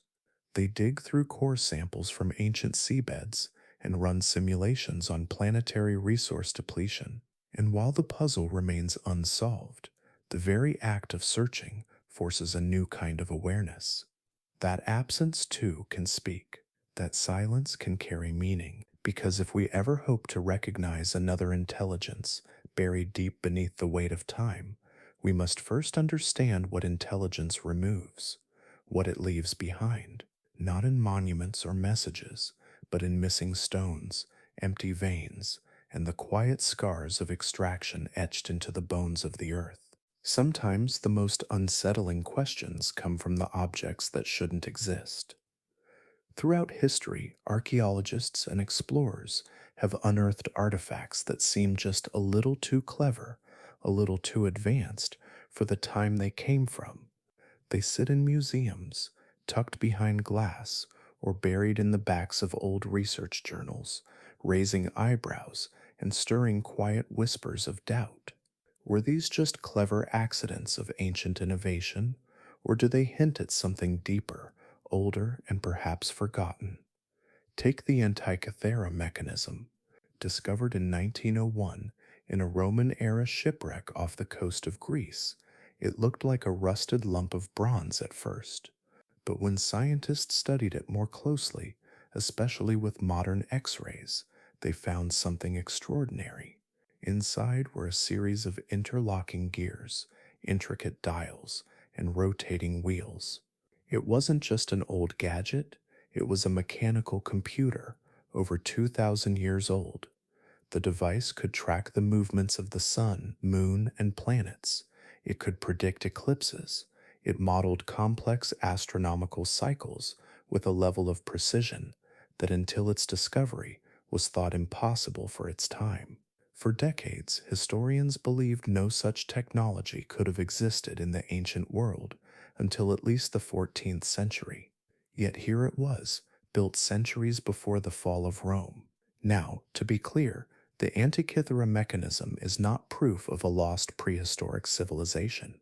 Its age places it firmly within the known historical timeline, but it serves as a powerful reminder human innovation sometimes leaps ahead of expectations. And if this could be missed or misunderstood for so long, what else might still lie buried, misidentified, or overlooked? This brings us to the murkier waters of so-called out-of-place artifacts, objects that don't seem to fit the time or place they were found. The Baghdad battery, for instance, discovered in Iraq and dated to around 200 BCE, consists of a ceramic pot, a copper cylinder, and an iron rod. Some have speculated it could have been an ancient galvanic cell, a primitive battery used for electroplating or unknown rituals. The idea sparked endless fascination, but the truth is, we still don't know what it was for. No wires were found. No clear context was left behind. And while some believe it could produce a small electric current when filled with vinegar or lemon juice, others argue it may have been a simple storage jar, its components coincidental. Then there's the Iron Pillar of Delhi, standing over 23 feet tall and weighing more than 6 tons. Despite being over 1,600 years old, it hasn't rusted like you'd expect. The pillar has endured monsoon rains, heat, and humidity, yet remains remarkably intact. Scientists have since discovered that the iron was mixed and treated in a way that formed a thin layer of protective oxide, a technique not widely seen in other artifacts from the same era. Was this accidental, a lost form of metallurgy, or did ancient blacksmiths know more than we give them credit for?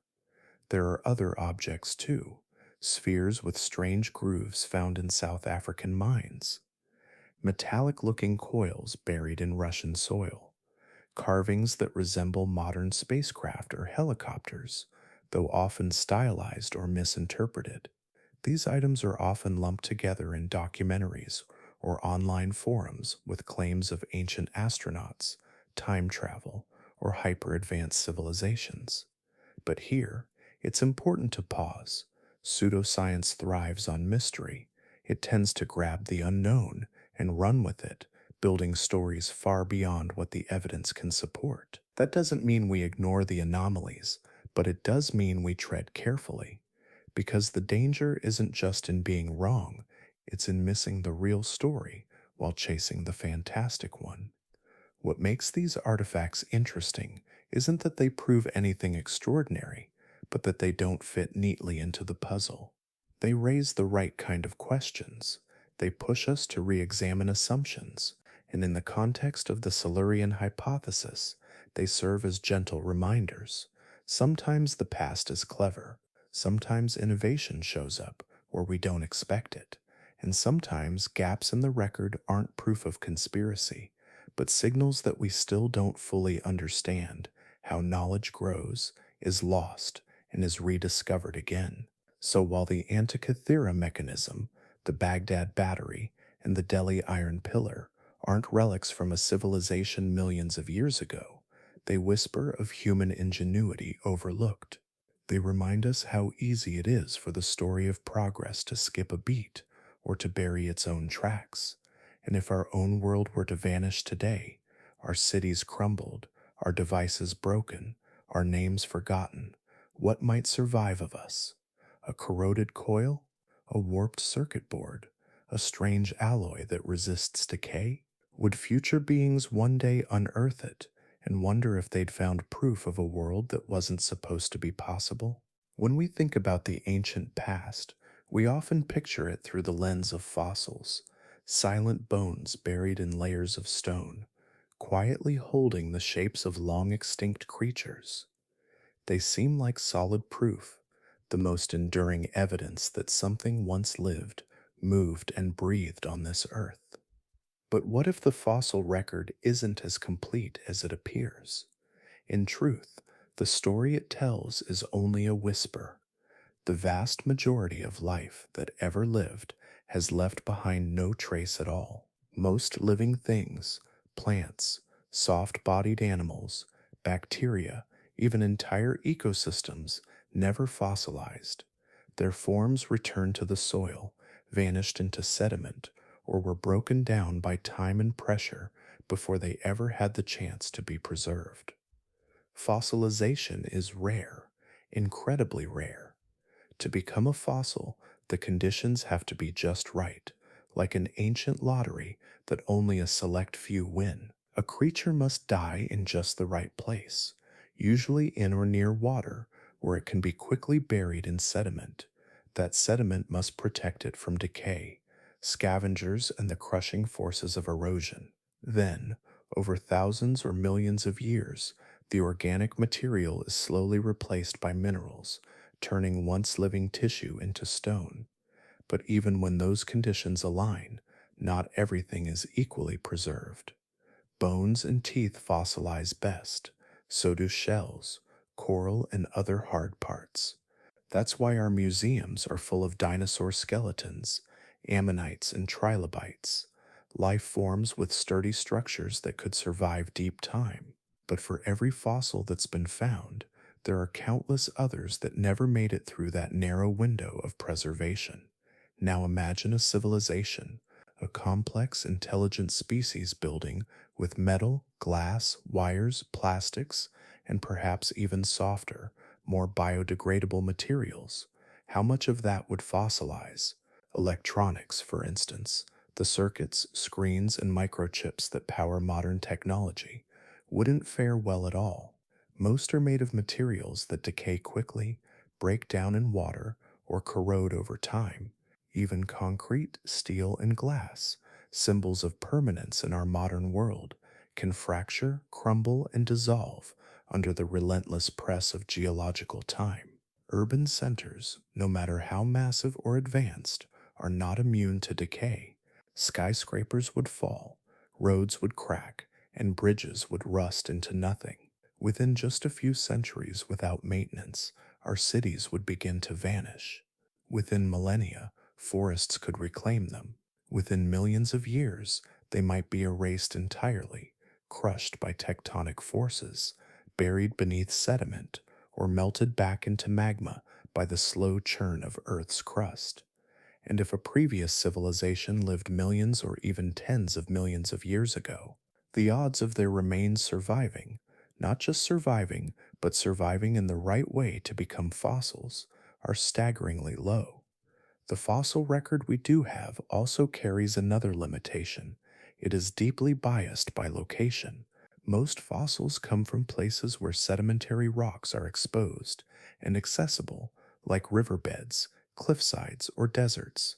That means much of Earth's surface, especially ocean floors and dense jungles, remains largely unexamined. Entire histories may lie hidden beneath the waves or lost in the layers of rock we haven't reached yet. And even when fossils are found, interpreting them can be tricky. A single tooth, a fragment of bone, or an imprint in stone may be all that remains. From that small clue, scientists try to reconstruct entire creatures, ecosystems, and timelines. It's a beautiful science, full of wonder, but also full of gaps. So when we ask whether another civilization could have existed long before ours and left behind no trace, we're not just indulging in fantasy, we're confronting the limitations of our own record keeping. Because if fossilization favors hard biology over delicate innovation, bones over buildings, then even a brilliant tool using species could disappear from the record entirely if their materials didn't endure. That's not to say they didn't exist, just that time didn't keep their memory. And so we're left with the humbling truth. The fossil record is like a patchy photo album with most of the pages missing. We see glimpses, snapshots of trilobites, saber-toothed cats, ferns pressed into shale, but between them lie vast blank spaces where stories could have unfolded unnoticed.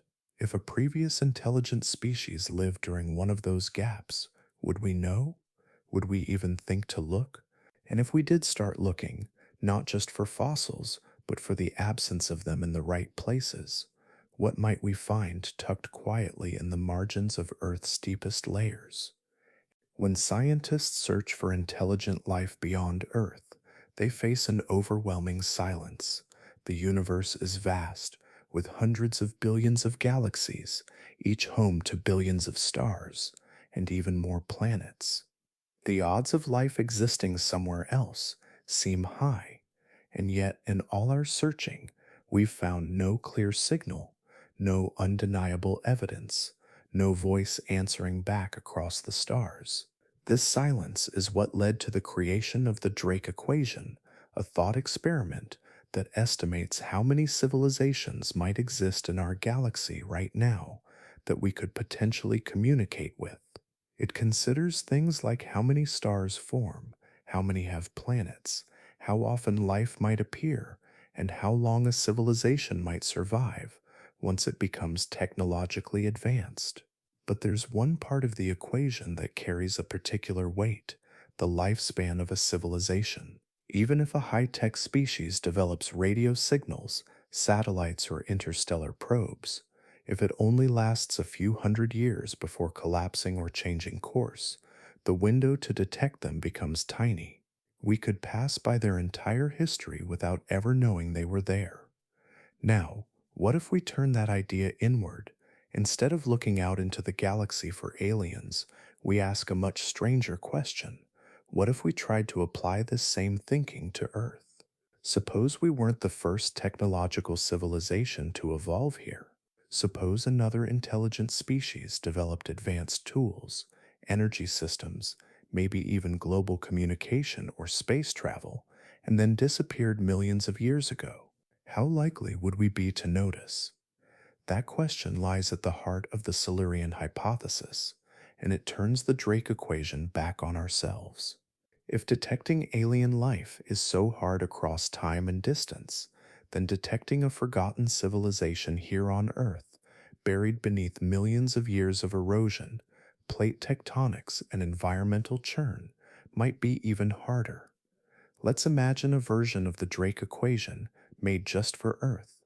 Instead of estimating the number of civilizations out there in space, we ask, what are the odds that a civilization existed on Earth at some point in the last billion years that was advanced enough to leave detectable traces? And how long would those traces need to last for us to find them today?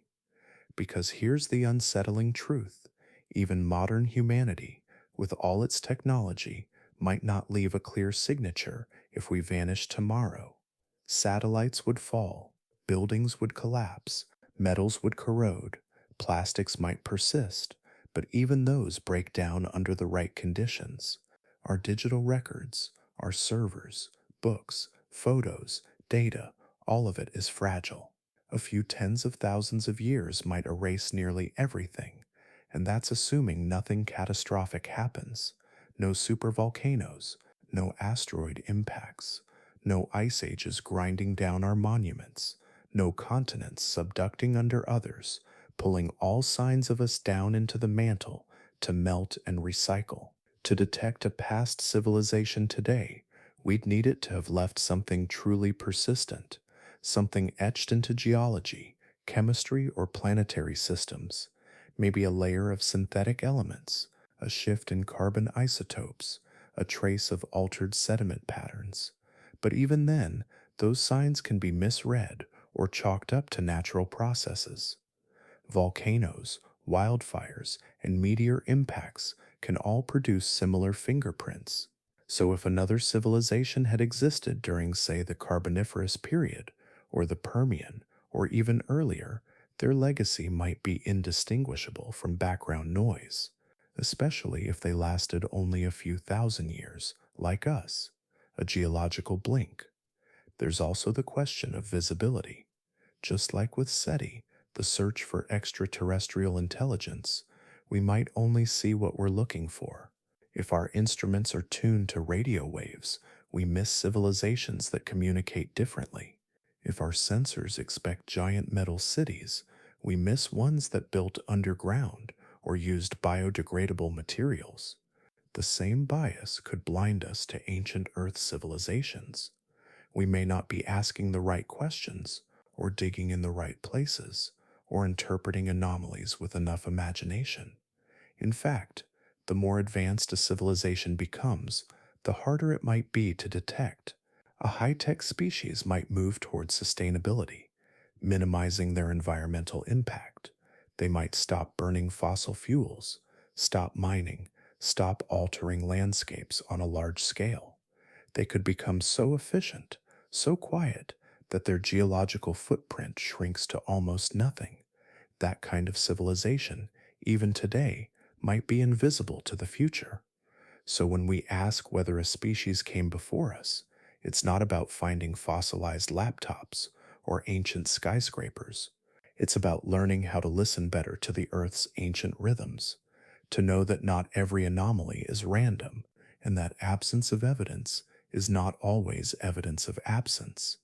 And just like SETI points its telescope skyward, hoping for a flicker of artificial light, we too might need to look inward into our rocks, our sediments, our chemistry, and ask if something once flickered here, long ago, before vanishing into time. If you stand very still near the surface of a tide pool at dusk, you might catch the eye of something watching you, something curious, an octopus, silent, shape-shifting, and astonishingly intelligent.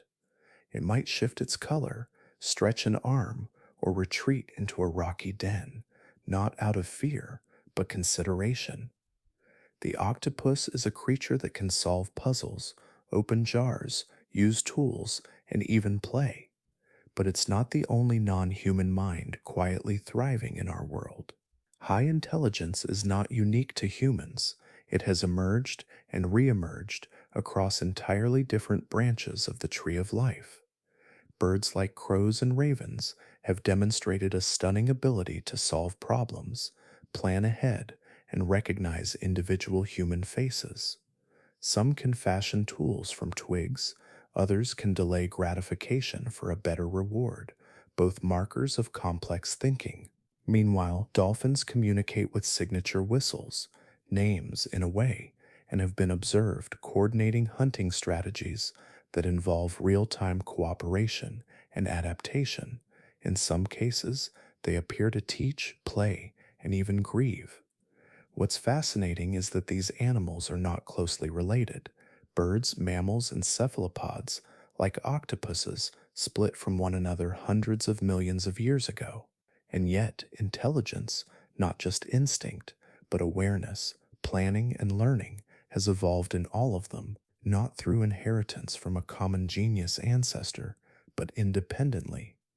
That process is called convergent evolution, where similar traits emerge in unrelated species facing similar challenges.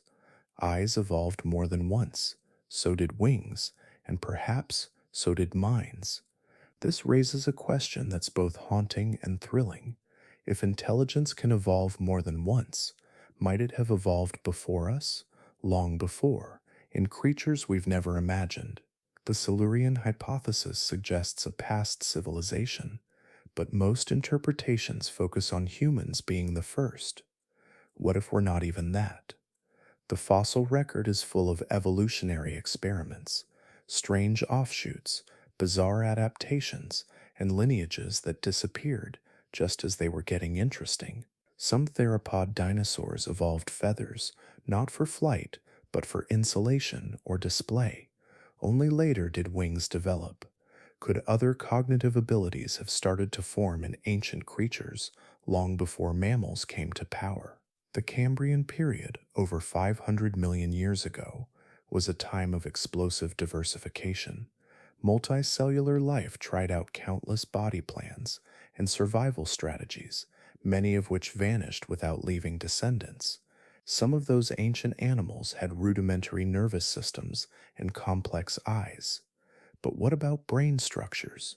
Could intelligence have flickered, even briefly, in one of those early branches? Not intelligence like ours, but adapted to their world, perhaps deep sea minds that lived in silence, sensing pressure and magnetism instead of light and sound. Then there's the Carboniferous period, a swampy, oxygen rich era ruled by giant insects and amphibians. If environmental pressures and evolutionary accidents had aligned differently, could a lineage of intelligent arthropods have emerged?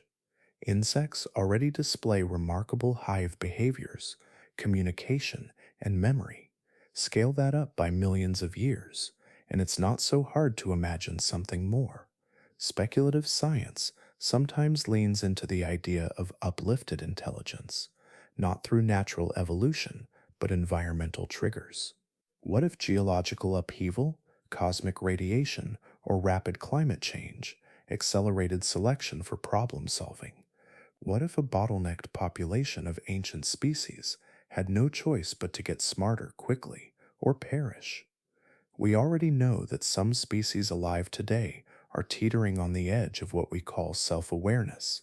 Elephants mourn their dead, magpies pass the mirror test, sea otters teach their pups to use stones to crack shells. All of this developed without cities, satellites, or electricity. So intelligence, it seems, is not a straight path.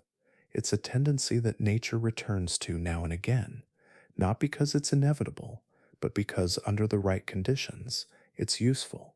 And just as it has emerged independently in today's animals, it may have bloomed before, silently, briefly, deep in the past, and then disappeared. leaving no artifacts, no cities, just a faint pulse in the long memory of evolution. Which brings us to an even stranger idea. Not only could intelligence re evolve, but perhaps it has, more than once. Perhaps Earth has hosted not just one civilization, but a scattering of sentient sparks, separated by epochs, languages, and biology, none of which knew the others existed.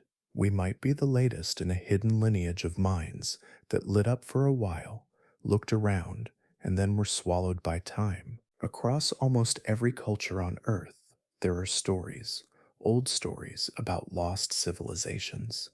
Some speak of golden ages, others of divine punishments, or floods that swept the world clean. Whether passed down through carved stone, sacred scrolls, or whispered lullabies, these stories often share one haunting theme: something came before and it vanished. One of the most famous examples is Atlantis, first written about by the Greek philosopher Plato around 360 BCE. Atlantis was described as a powerful and technologically advanced island civilization that sank into the sea in a single day and night of misfortune. For centuries, people have debated whether Plato was recounting a real memory passed through time or crafting an allegory about human pride and collapse. He claimed the story came from ancient Egyptian priests, suggesting it was already old when he told it. And while no physical evidence of Atlantis has ever been confirmed, the idea has never quite left our imagination. But Atlantis isn't alone. In Indian mythology, there's talk of great epochs called yugas, each representing an age of civilization, some lasting hundreds of thousands of years. In these stories, earlier ages were more enlightened, more spiritual, and often more advanced. Ancient texts like the Mahabharata and Ramayana even describe flying machines called vimanas, cities in the sky, and devastating weapons, metaphors perhaps, or something else entirely. Further east, some legends speak of Lemuria, a lost continent said to have once bridged India and Madagascar. The term was coined in the 19th century by scientists attempting to explain how similar species appeared in both places. Though modern plate tectonics has replaced that idea with more accurate models, the myth persisted, and Lemuria transformed into a mystical homeland in the lore of various esoteric traditions. Then there's Zep Tepi, the first time, from ancient Egyptian belief. According to temple inscriptions, this was an era when gods walked among men, and a great civilization emerged before the dynastic pharaohs. Statues and hieroglyphs describe this time with reverence and awe, as if remembering something too vast and sacred to name plainly. Some interpret Zep Tepi as myth, others as encoded memory, a glimpse of something dim and ancient that even the Egyptians barely understood. These stories span continents, from Mesoamerican myths of earlier suns or world ages to Aboriginal Australian dreamtime tales that stretch the timeline of history far beyond our usual limits.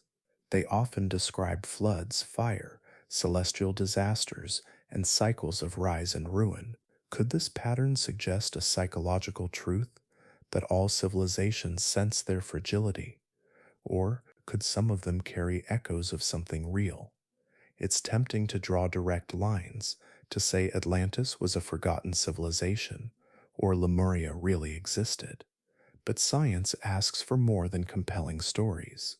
It asks for evidence, and in the geological record, evidence is hard won. So far, no ancient texts have provided concrete proof of a civilization that predates known history by millions of years. That doesn't mean the myths are meaningless, only that they aren't confirmation. Still, myth and science are not enemies. In fact, many scientific discoveries began with questions raised by folklore. Ancient maps, once dismissed as decorative, turned out to hold surprisingly accurate knowledge of coastlines. Oral histories in indigenous cultures have preserved details of volcanic eruptions, tsunamis, and migrations that date back thousands of years, long before written records. Stories, in this sense, are a kind of memory, shaped by time, polished by repetition, and layered with metaphor. And just like memory, they sometimes blend truth with imagination. That's why scientists tread carefully. It's not that myths must be true, but that some myths might hint at forgotten truths. Perhaps not civilizations of glowing pyramids and lost crystals, but maybe early cultures wiped clean by floods or swallowed by tectonic shifts whose traces lie buried deeper than we've yet looked. And perhaps even more curiously, the persistence of these stories, their survival across cultures that never met, speaking languages that never crossed, suggests something deeper. Maybe the human mind is drawn to the idea that we are not the first.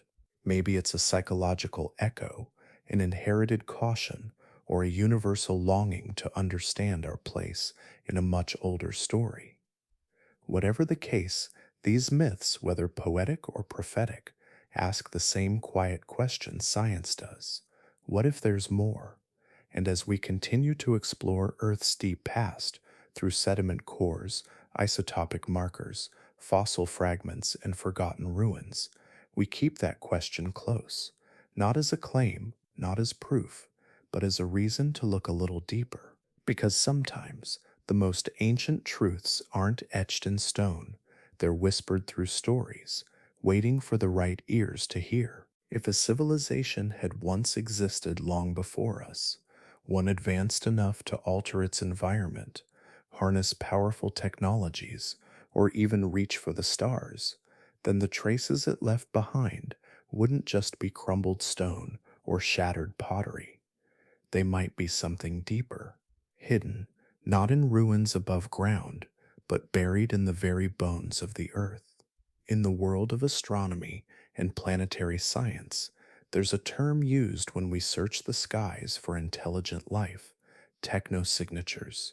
These are the signs, physical or chemical, that a civilization might leave behind. On other planets, we might look for unusual atmospheric gases, strange energy emissions, or patterns that suggest artificial construction.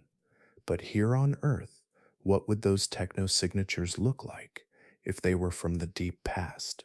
Start by imagining the invisible fingerprints of technology, the subtle leftovers that don't decay like plastic or crumble like metal, but instead become part of the rock record itself. Things like radiation, synthetic compounds, and rare elements can sometimes linger for millions of years, especially when locked inside stable mineral structures. Radiation, for instance, can leave a ghostly echo in the rocks. High levels of radioactivity from artificial sources, like nuclear reactors or bombs, can alter the structure of nearby minerals. In some cases, it creates what's known as fission tracks, tiny damage trails inside crystals that can be counted and measured. If a civilization had ever harnessed nuclear power, or worse, destroyed itself with it, those marks might still be hiding deep in the Earth's crust. Then there are rare earth elements, things like neodymium, dysprosium, and lanthanum. These materials are essential for today's high-tech electronics, smartphones, magnets, satellites, wind turbines, and electric vehicles. They don't occur in large quantities naturally, but when concentrated by industrial processes, they could theoretically leave detectable anomalies in ancient sediments. So if some distant predecessor had built its own digital age, those same metals rearranged, refined, and spread could have left a chemical echo of their existence. Even more curious are synthetic alloys, combinations of metals that do not naturally form in Earth's crust. Stainless steel, for instance, is a human invention, so is aluminum alloyed with titanium or rare elements used in jet engines and spacecraft. These materials, if created in large quantities and somehow protected from erosion, might still be found in unusual mineral veins, or even fused into layers of hardened sediment, mistaken for odd geological events. Of course, the deeper you go in time, the harder it becomes to find anything intact. But scientists have proposed looking for something called geochemical anomalies, sudden shifts in the ratios of elements or isotopes within the rock layers. For example, certain ratios of carbon isotopes might suggest a massive release of greenhouse gases, possibly natural, but possibly industrial. Others might reveal metal concentrations too high, too uniform, or too unusual to have occurred without intelligent refinement. Interestingly, our search for such clues isn't limited to Earth. The same principles used to detect potential past civilizations here are being applied to the study of exoplanets, distant worlds orbiting other stars. Scientists analyzing starlight filtered through alien atmospheres are beginning to ask, could we detect pollution? Could we spot chemicals that shouldn't be there unless someone somewhere made them? The idea is that advanced civilizations, whether here or far away, may eventually leave behind signals that are subtle yet detectable. Signals that don't shout with grand monuments, but whisper through altered chemistry, fractured atoms, or rearranged elements. And the fascinating twist is this: it may be easier to spot those signatures on other planets than here on our own. Earth, with its churning tectonic plates and weathering winds, is a master at hiding its past. But Mars, the Moon, even the deep sea trenches, they may preserve more than we think. So scientists now wonder, if we ever find technosignatures elsewhere, could that help us better understand what to look for here? If we know what industrial chemistry looks like from orbit, can we reverse engineer that knowledge and apply it to ancient Earth? Could we one day re-examine an odd mineral band, long thought to be volcanic or sedimentary, and realize it was something else entirely? That's the delicate line we walk, the one between imagination and observation, between data and wonder. Because whether we're scanning rocks beneath our feet or starlight from across the galaxy, the signs of intelligence, past or present, may not look like machines or ruins, but like quiet fingerprints on the chemistry of the cosmos. And maybe, just maybe, we're learning how to see them. If a civilization had once thrived on Earth long before us, brilliant, industrial, and self-aware, perhaps it would have left more than just scattered traces in rock layers or chemical anomalies in sediments. Perhaps it left messages, time capsules, carefully hidden or naturally sealed, waiting in the quietest corners of the planet, waiting for someone, someday, to find them. Not all environments on Earth are destructive. While most of the planet is in a constant state of erosion, transformation, or decay, a few rare places act almost like vaults: natural deep freezers, pressure-sealed tombs, places where time slows down, not for living things, but for memory itself. Ice is one of those rare materials, not just a frozen surface or a seasonal crust, but deep, ancient ice.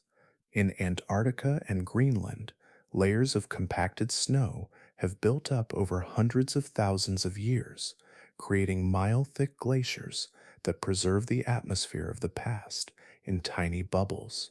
When scientists drill into these ice sheets and pull up long cylinders called ice cores, they're essentially unrolling the history of Earth's climate, year by year, flake by flake. And if air can survive, trapped in crystal form for 500,000 years, could something else? Could a civilization, knowing it might one day vanish, have placed something inside the ice? A data capsule? A symbolic artifact? A tiny message in a bottle, buried deep enough to ride out the eons? Theoretically, yes. The conditions in deep glacial ice are stable, dry, and shielded from most forms of radiation. In fact, some researchers today are experimenting with storing DNA or digital data in ice, not because it's easy to access, but because it's so well preserved. And it's not just ice that holds potential. In places like Siberia and Alaska, vast stretches of frozen earth called permafrost have remained locked in cold silence for tens of thousands of years. Scientists have recovered entire woolly mammoths still covered in fur from these ancient grounds, seeds, pollen, even microscopic life. The preservation is astonishing, and while permafrost shifts and melts with changing temperatures, much of it has remained untouched for millennia. If a civilization had hidden something here, a metal plate, a crystal disk, even a carved code, it might still be there, silent beneath the frost, waiting. Permafrost could act as a planetary filing cabinet where the oldest folders have yet to be opened. But what if the clues we're looking for aren't made of metal or plastic at all? What if they're carved in stone? Caves offer another kind of timeless shelter, shielded from rain, wind, sunlight, and most biological decay. Caves are some of the most stable environments on the surface of Earth.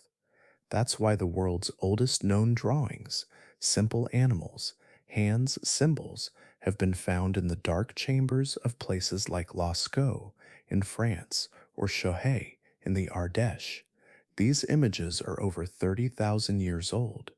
They've survived not because they were built to last, but because they were hidden in places the Earth left alone. So now imagine an intelligent species with access to the same spaces. What if they too used caves, not just for shelter, but for memory? What if they engraved warnings, diagrams, or stories into rock deep underground where they'd be hardest to destroy? And what if some of these symbols, having survived deep time, now sit beneath layers of dust and calcite, unrecognizable or simply overlooked? Further still, imagine something more deliberate. Boreholes, vertical shafts drilled deep into the crust for storage or science. We've drilled only a few of them ourselves, like the Kola Superdeep borehole in Russia, which reached over 12 kilometers into the Earth. But compared to Earth's diameter, that's barely a scratch. If a past civilization had technology similar to ours, or beyond it, they might have sent materials deep underground to protect them from time, impact, or catastrophe.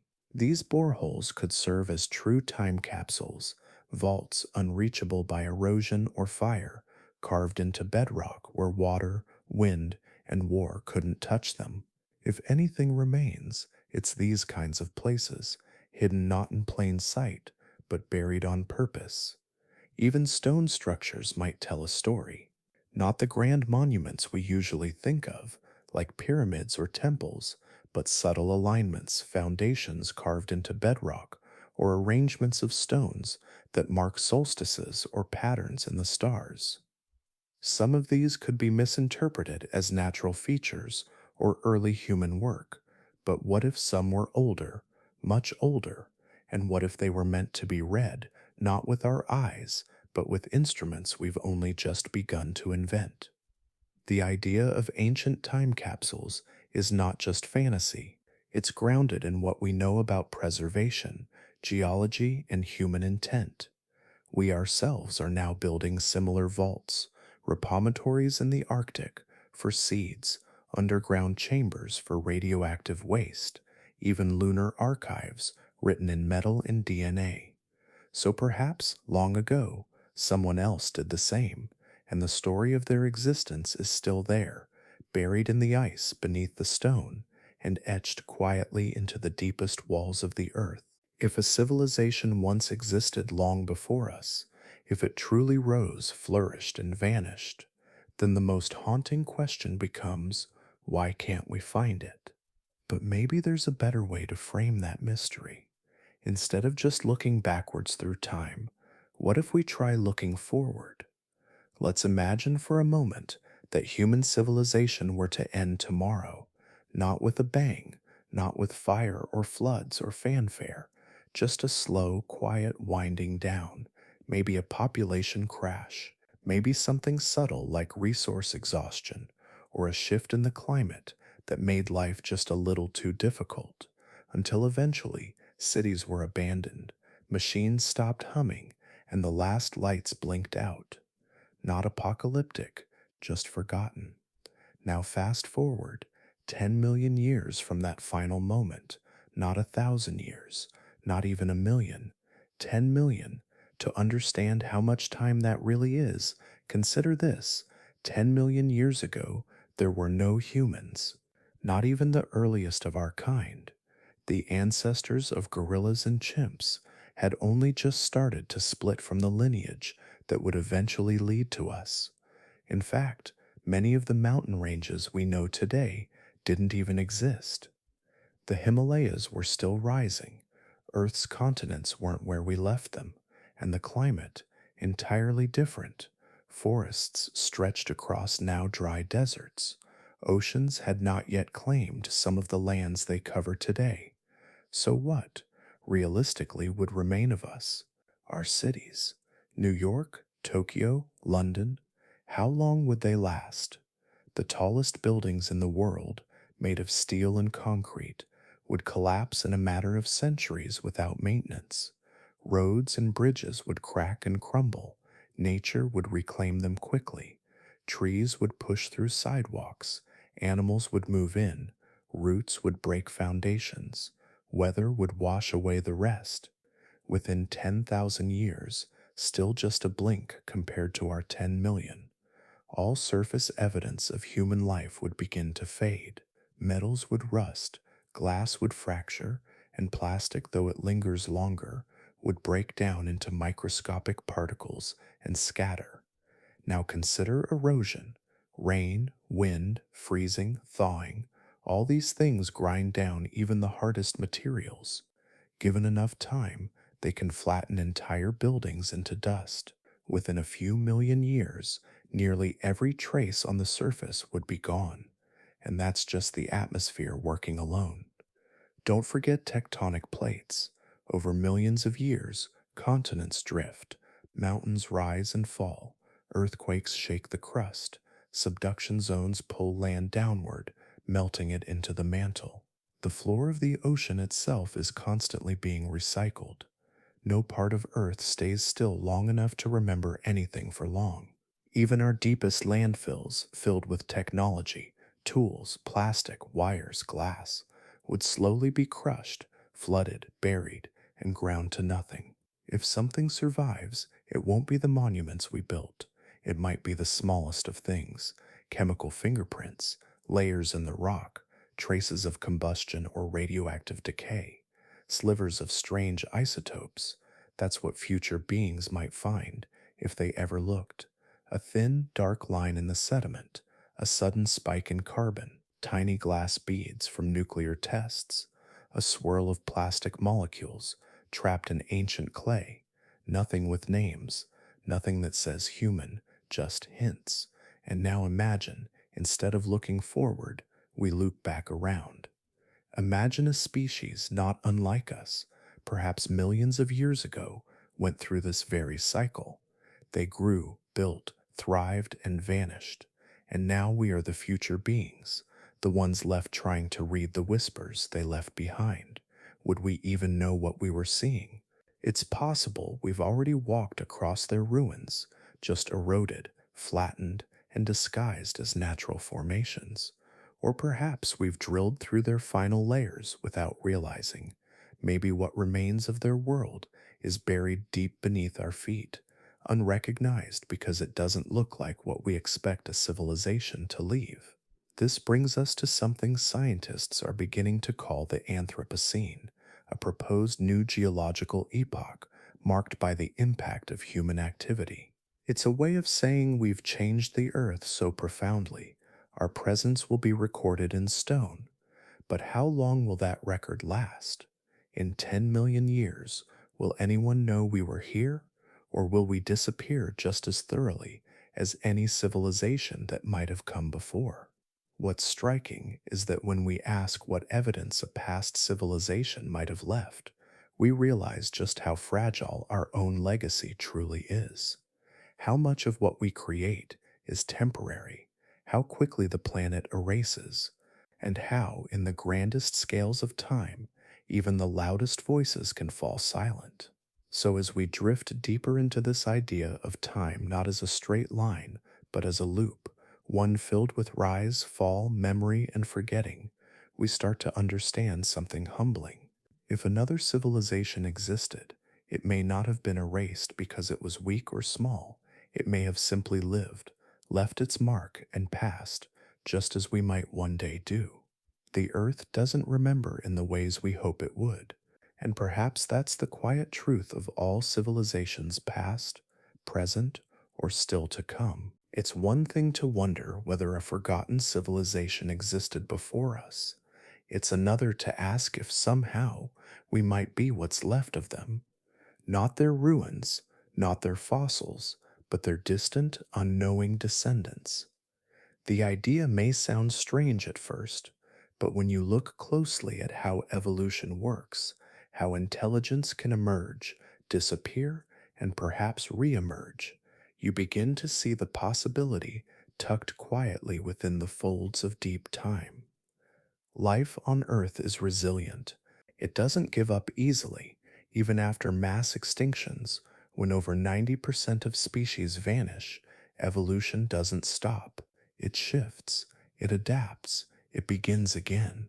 The species may be different, but the building blocks remain. DNA, proteins, cellular structure. These ancient codes carry forward. They're rewritten, repurposed, and expressed in new forms. In that sense, life doesn't end, it just changes shape. So imagine a civilization that rose millions of years ago, intelligent, capable, perhaps even industrial. They reached a point where they altered their world. They built, they explored, they left a mark, and then something happened. Whether by war, climate collapse, disease, or simply the slow erosion of time, they faded, their cities crumbled, their technology rusted, their names were lost. But not everything vanished. Maybe they didn't go completely extinct. Maybe fragments of their species survived in small pockets. Primitive descendants who lived through the downfall, who forgot what came before, who started over. Or maybe it happened more indirectly. Maybe the species itself went extinct, but its evolutionary cousins, other creatures with similar genetic roots, continued on. Over millions of years, new branches emerged on the tree of life, and on one of those branches, something happened again. Intelligence, not a repeat, not a clone, but a re-emergence, something new, but somehow connected. Intelligence, not a repeat, not a clone, but a re-emergence, something new, but somehow connected. That's where the question deepens. What if our species, Homo sapiens, is the second act, or even the third? Not in a spiritual sense, not as reincarnated souls, but as the evolutionary echoes of a long forgotten intelligence. We wouldn't know it, we wouldn't remember, but the traces might live within us, embedded deep in our biology, in the way our brains are wired, in the patterns of our curiosity. Some scientists have proposed the idea that intelligence is a convergent feature, that given enough time, evolution wants to create minds, not necessarily in humans, but in something. Birds, whales, cephalopods, different lineages, same outcome, thinking, planning, understanding. So if evolution keeps nudging life toward intelligence, and if the planet has had billions of years to work with, why assume it only happened once? There's also a more speculative layer to explore. What if remnants of an earlier civilization were not just biological, but technological? Imagine tools, devices, or data surviving long enough to be stumbled upon, perhaps not recognized for what they are, but inspiring myths, symbols, ideas. Think of stories passed down through generations, myths of lost knowledge, ancient gods with technology, sky chariots, talking stones, libraries of forgotten wisdom. Could these be cultural memories, not of actual events we experienced, but of whispers left behind by someone else? We tend to think of mythology as invention, But what if some of it is inherited confusion? The way a memory feels real even when we don't remember where it came from. Could we, as a species, be walking through the fog of someone else's long extinguished fire? It's not about believing in magic or aliens. It's about understanding that deep time plays tricks on history, that forgetting can be as powerful as remembering, and that what survives isn't always the clearest version of the truth. It's just the part that didn't disappear. And here's another thought. If a past civilization anticipated its own end, could it have seeded the future? Not through monuments or machines, but biologically. Could they have encoded knowledge into DNA, left behind altered species, set evolutionary processes in motion as a final act of hope? It's a bold idea, but we are discovering now that DNA can store incredible amounts of information, books, videos, even software. It's not science fiction anymore. If we can do it, why not imagine that others could too? Maybe we're not just descendants of life. Maybe we're also carriers of buried intent. That possibility reshapes everything. It means our intelligence may not be entirely new. It could be a continuation, not of culture or memory, but of pattern, of purpose. And if that's true, then the story of civilization isn't just about what rises and falls, it's also about what echoes. We might not be the first spark of awareness on this planet, but we may be the next chapter, not because we remember, but because we unknowingly carry the ember forward.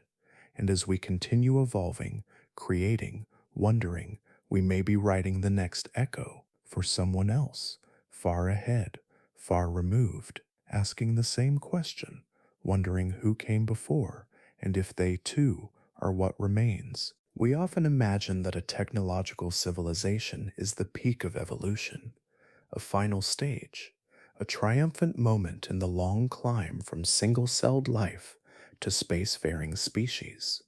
But what if technology isn't a destination at all, just a phase? When viewed through the lens of deep time, even our most impressive advancements begin to look fragile, fleeting, like a flame that burns bright, then disappears without leaving much behind. In biology, evolution doesn't move toward perfection. It responds to conditions, it adapts to environments, and sometimes it overshoots. A trait that's useful in one era might be dangerous in the next. Think of the peacock's tail, beautiful but heavy. Think of the saber-tooth's fangs, powerful but prone to breaking. And now think of us, building sprawling cities, splitting atoms, launching satellites. Impressive, yes, but are we building for survival or for collapse? A technological civilization, for all its intelligence, doesn't guarantee longevity. In fact, it may come with built-in expiration dates. Civilizations rise quickly, especially once they unlock energy: coal, oil, solar, nuclear. They build fast, extract fast, grow fast. But the faster the rise, the steeper the potential fall. This boom and bust pattern isn't just something that happens in human history. It could be a universal feature of intelligent life, a kind of ecological rhythm that plays out whenever a species becomes clever enough to reshape its world. Maybe this rhythm has happened before, on Earth, elsewhere in the cosmos. Civilizations appear, expand, reach a tipping point, and then either adapt or disappear. And when they disappear, they leave behind silence. That silence could be caused by resource exhaustion, or by climate collapse, or by something harder to measure, like cultural stagnation, declining curiosity, a turning inward, a loss of cooperation, a forgetting of what made the system work in the first place. Sometimes the collapse might be dramatic: floods, fires, or famine, but sometimes it might be slow and quiet. A civilization that no longer innovates, that becomes too brittle to bend, and therefore breaks. In evolutionary terms, complexity is costly. Brains require enormous energy. Societies require trust, stability, and communication.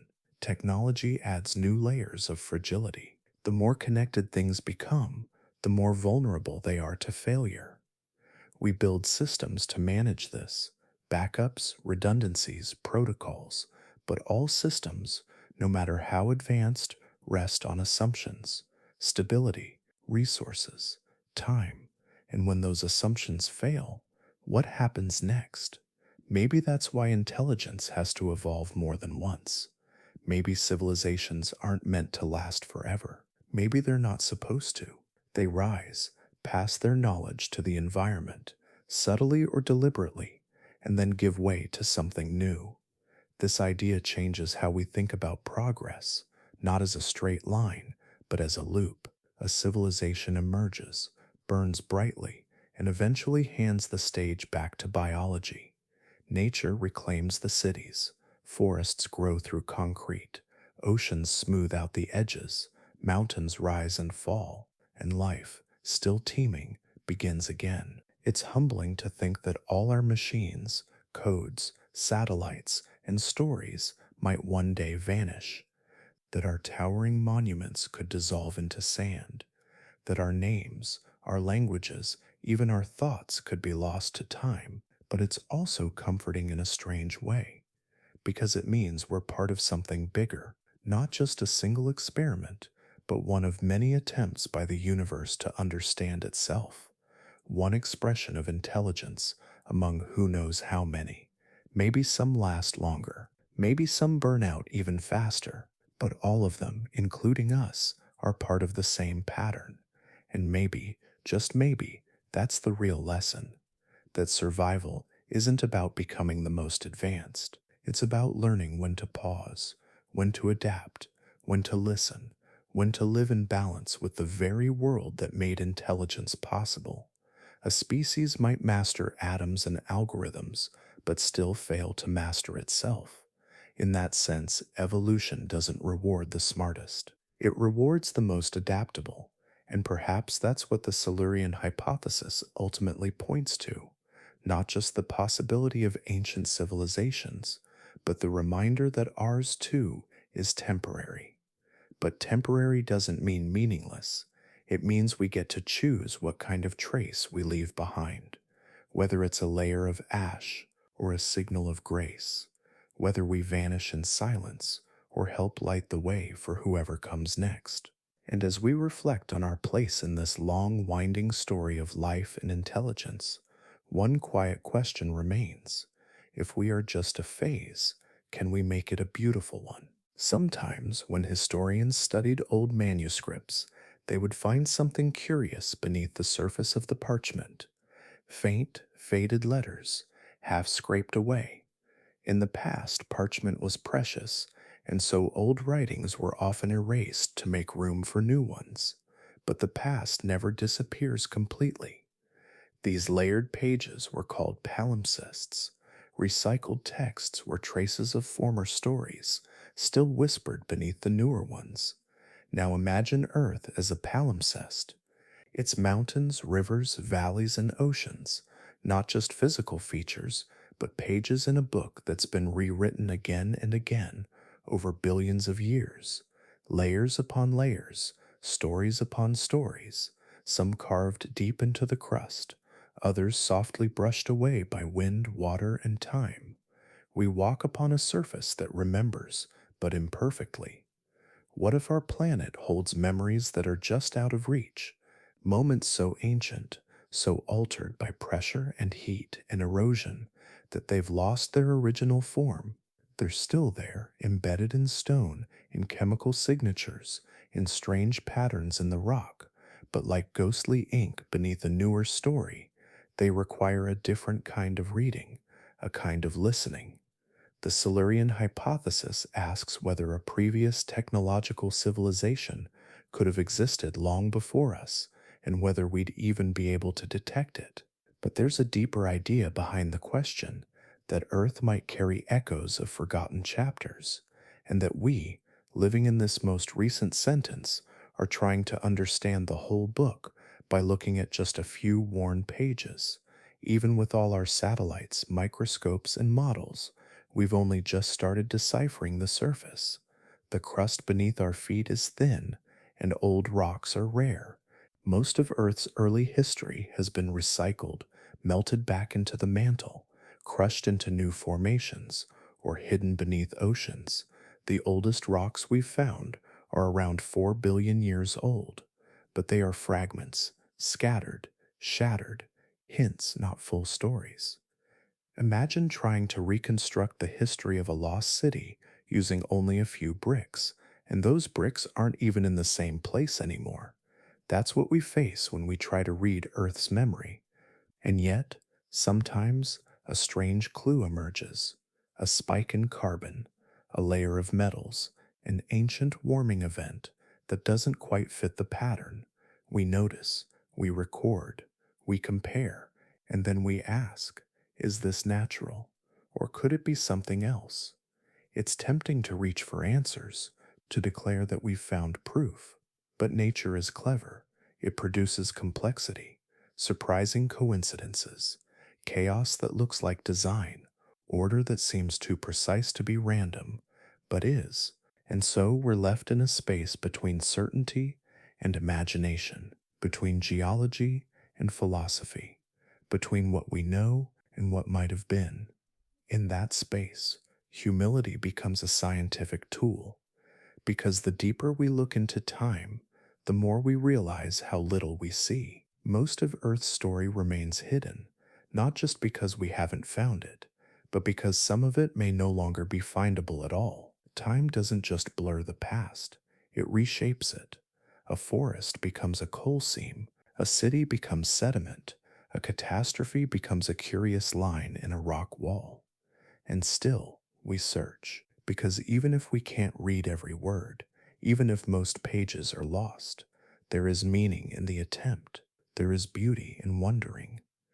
Maybe Earth is less like a textbook and more like a dream remembered just after waking. Fragments remain, feelings linger, images flash, and then fade. But something was there, and maybe that something was intelligent, or maybe it wasn't. Either way, we are here now, walking this layered world, adding our own ink to the palimpsest, our roads, buildings, emissions, and art, all becoming future sediments, future clues, future mysteries. And perhaps one day, if another species emerges long after we're gone, they too will wonder. They will dig and measure and hypothesize. They will try to read the stories we left behind, the fragments, the patterns, the silence, and they may ask the same questions we're asking now. What came before? What was forgotten? And how much can stone remember? Because Earth is not just a rock, it's a record, a memory that speaks in whispers, erases with wind, and writes with fire, a planet that stores more than we can ever fully know, not because the knowledge is hidden, but because time, by its nature, leaves only traces. And so, as we continue to explore this great silence beneath our feet, we are reminded of something gentle and true. We are not the whole story. We are a chapter, and even chapters fade. If there was a civilization before us, what might they have looked like? We don't mean in vague shapes or mythic monsters. We mean something grounded, something plausible. Creatures born from Earth's long, strange history. Not human, but not alien either. Not visitors from the stars, but minds that evolved under our same sun, breathed our same air, and watched the same moonlight shimmer on ancient seas.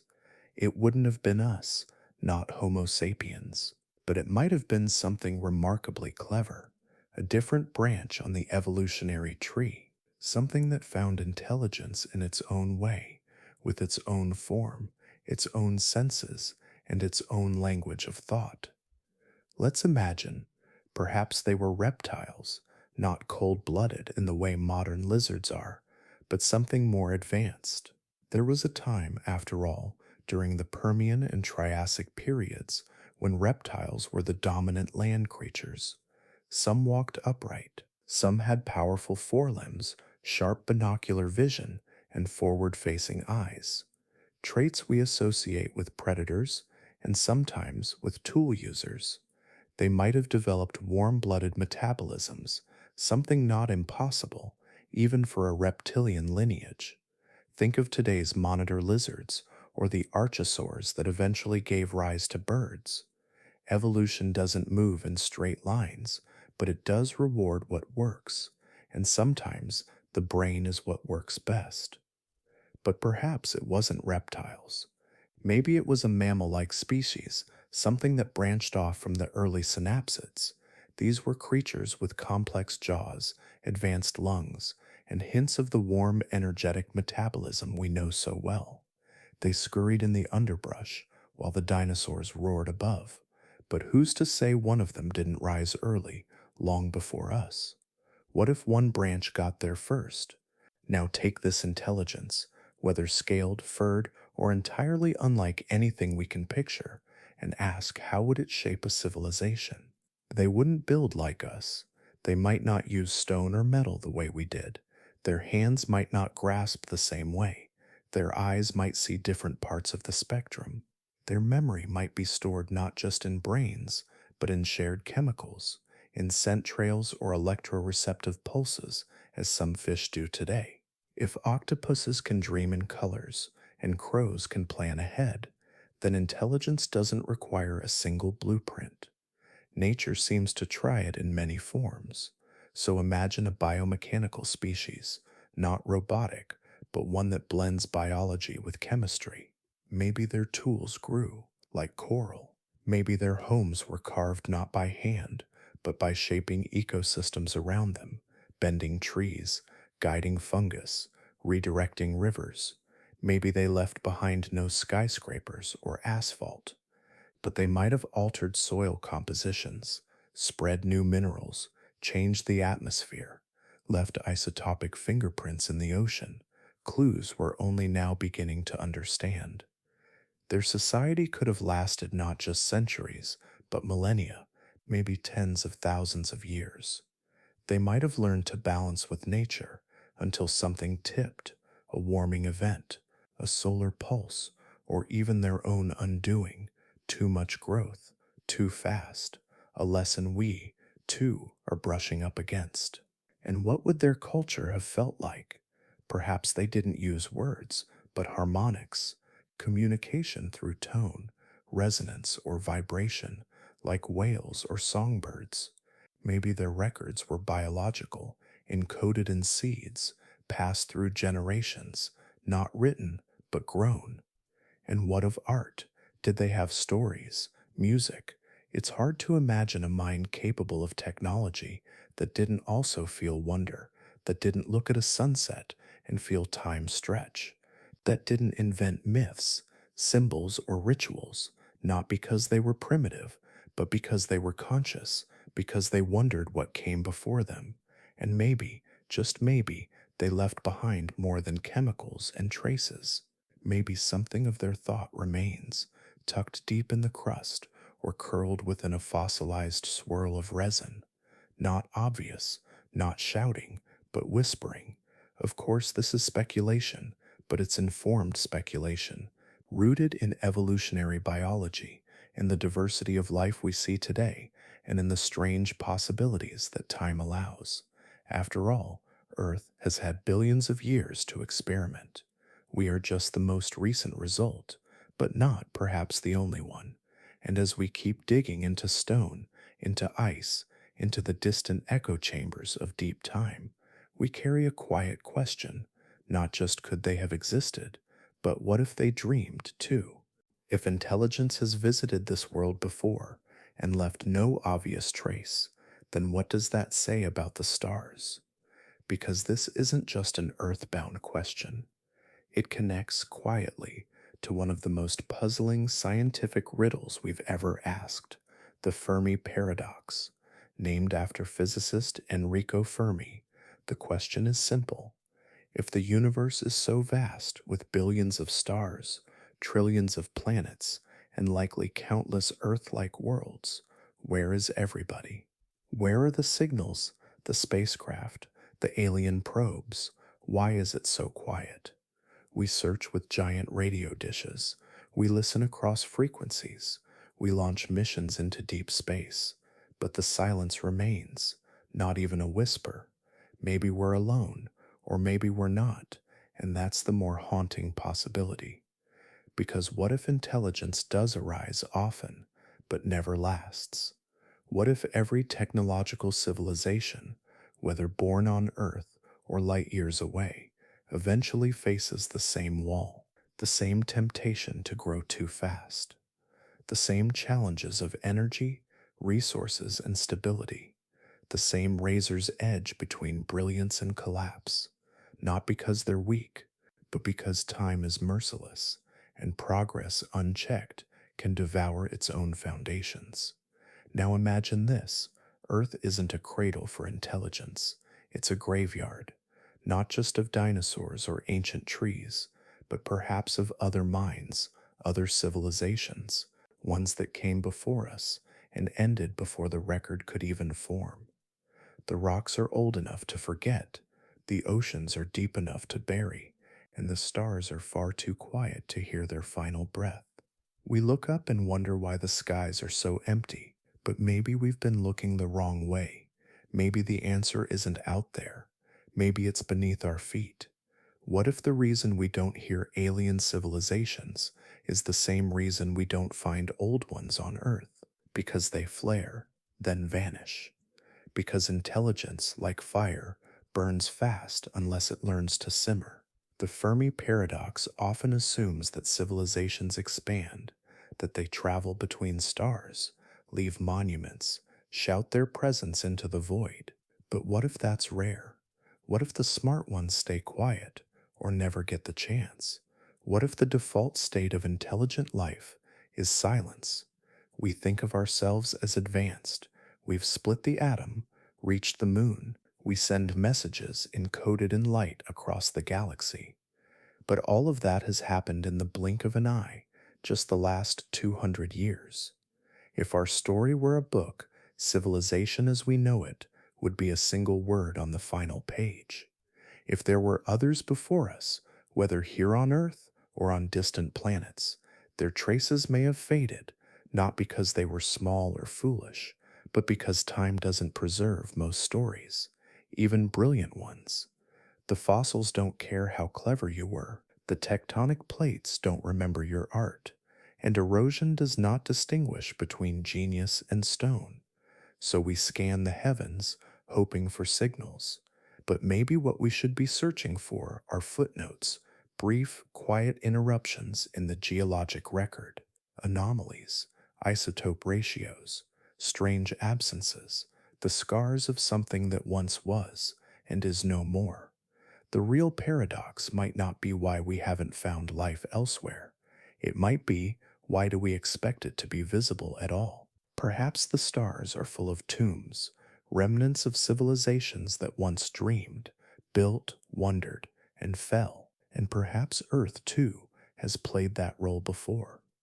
We call it the Fermi Paradox, but when you place it against the backdrop of deep time and the silence of both space and stone, it begins to sound less like a paradox and more like a pattern, not a hopeful one, but a deeply human one.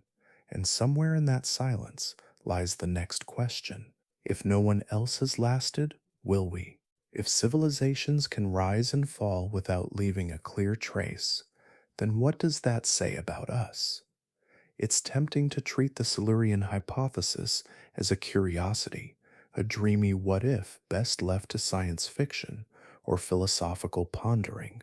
But like all good thought experiments, its true value lies not just in the answer, but in what it makes us ask about ourselves. Because the more you explore the idea of forgotten civilizations, the more you realize how fragile our own might be. We've built towering cities, we've wired the planet, we've altered the atmosphere. But zoom out just a little, and those accomplishments vanish into scale. In deep time, our roads are threads of dust, our skyscrapers grains of sand. The internet, electricity, satellites, all blink across a sliver of time so narrow it barely registers against Earth's long, patient memory. And yet, we imagine permanence. That's the quiet illusion we live with every day, that progress moves forward, always. That knowledge accumulates unshaken, that once something is built, a city, a power grid, a way of life, it will remain. But Earth doesn't think in centuries, it thinks in millions of years. So perhaps the most haunting part of this hypothesis isn't that there might have been someone before us, it's that we might not be remembered either. And that realization, while humbling, can also be a gift, because it shifts the way we see what matters. If our imprint on the planet is fragile, then so is the world we've built. We know that climate change is real, that ecosystems are unraveling, that species are vanishing faster than ever before, and yet we continue, often blindly, as if our momentum guarantees our survival. But what if it doesn't? What if, instead of seeing ourselves as masters of the earth, we began to see ourselves as participants in a delicate moment, one that could, if we're not careful, vanish like so many before it? The Silurian hypothesis gives us a mirror, not a reflection of lizard people or ancient spacefarers, but a quieter one. It reflects our potential and our vulnerability.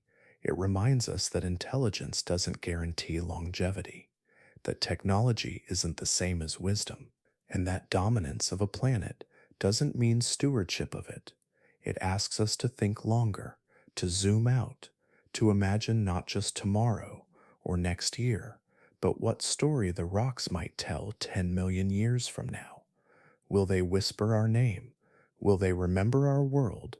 Or will our time here be nothing more than a thin, unremarkable layer of disturbed sediment lost beneath the crush of future mountains? In asking these questions, we begin to shift from complacency to care. Because if we know how easily a civilization can vanish, we might become more careful about how we live in ours. We might begin to see fossil fuels not as a triumph, but a warning, cities not as monuments, but as impermanent vessels, our technology not as a shield, but as a responsibility. The thought experiment becomes a kind of wake up call, but one spoken gently through layers of time and dust. Even the idea that we might be alone, or the last of a long line, adds a strange kind of urgency.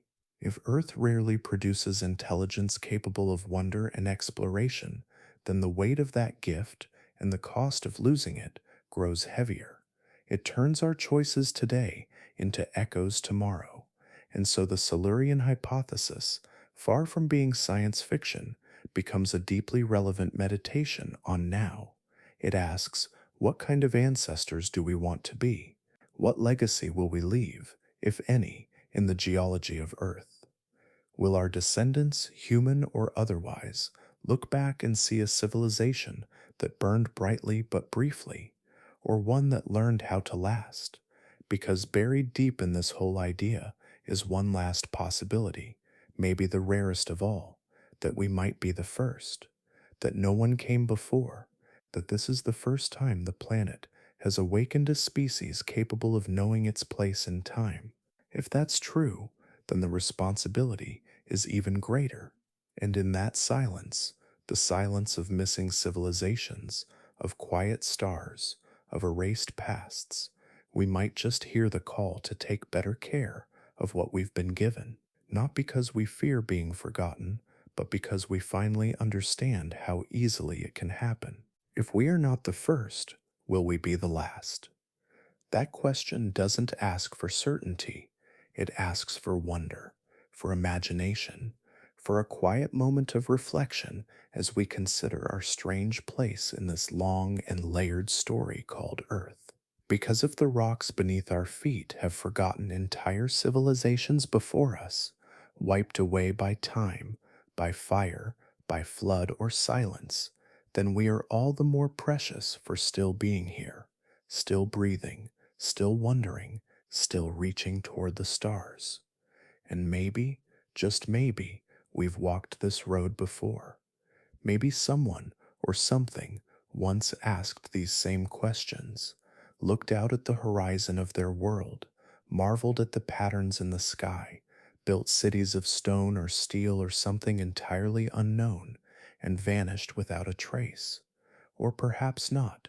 Perhaps we are the first to stand here with this kind of mind, to look back into time and ask what came before and what might come next. Either way, the mystery invites us to slow down and pay closer attention to the ground beneath our homes, to the layers of stone stacked across canyons and cliffs, to the odd fossils, strange isotopes, forgotten myths, and subtle hints hidden deep in ice and sediment and memory.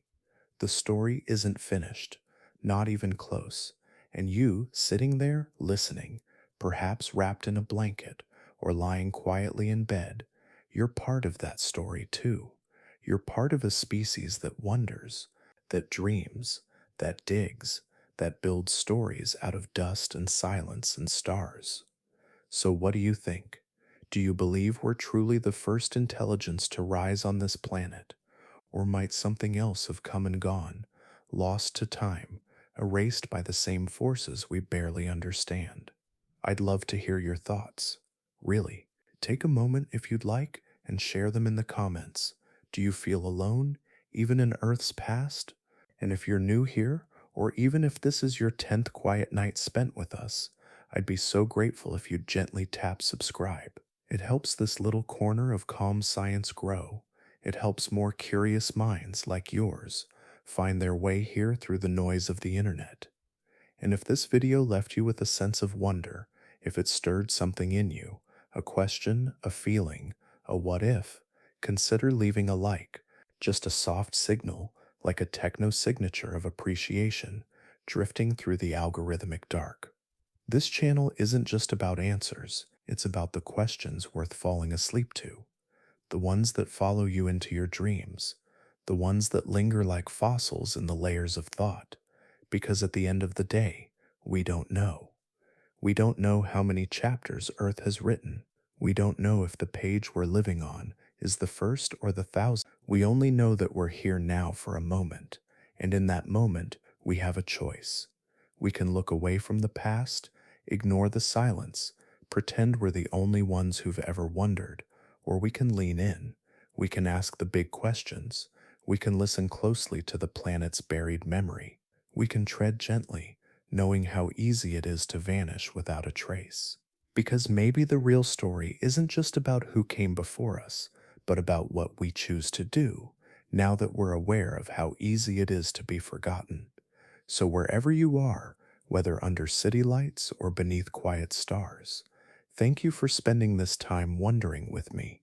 Maybe you'll drift off soon, still holding pieces of this mystery in your mind. Maybe you'll carry the question into your dreams, or maybe you'll wake up tomorrow with a new sense of awe that we are here, still here, a species caught between forgetting and remembering, between mystery and science, between the rocks and the stars. And somewhere deep down in the Earth's memory, perhaps a trace of us will remain, or perhaps only the wonder will, and that too is worth leaving behind. So sleep well, fellow traveler in time, and thank you for listening.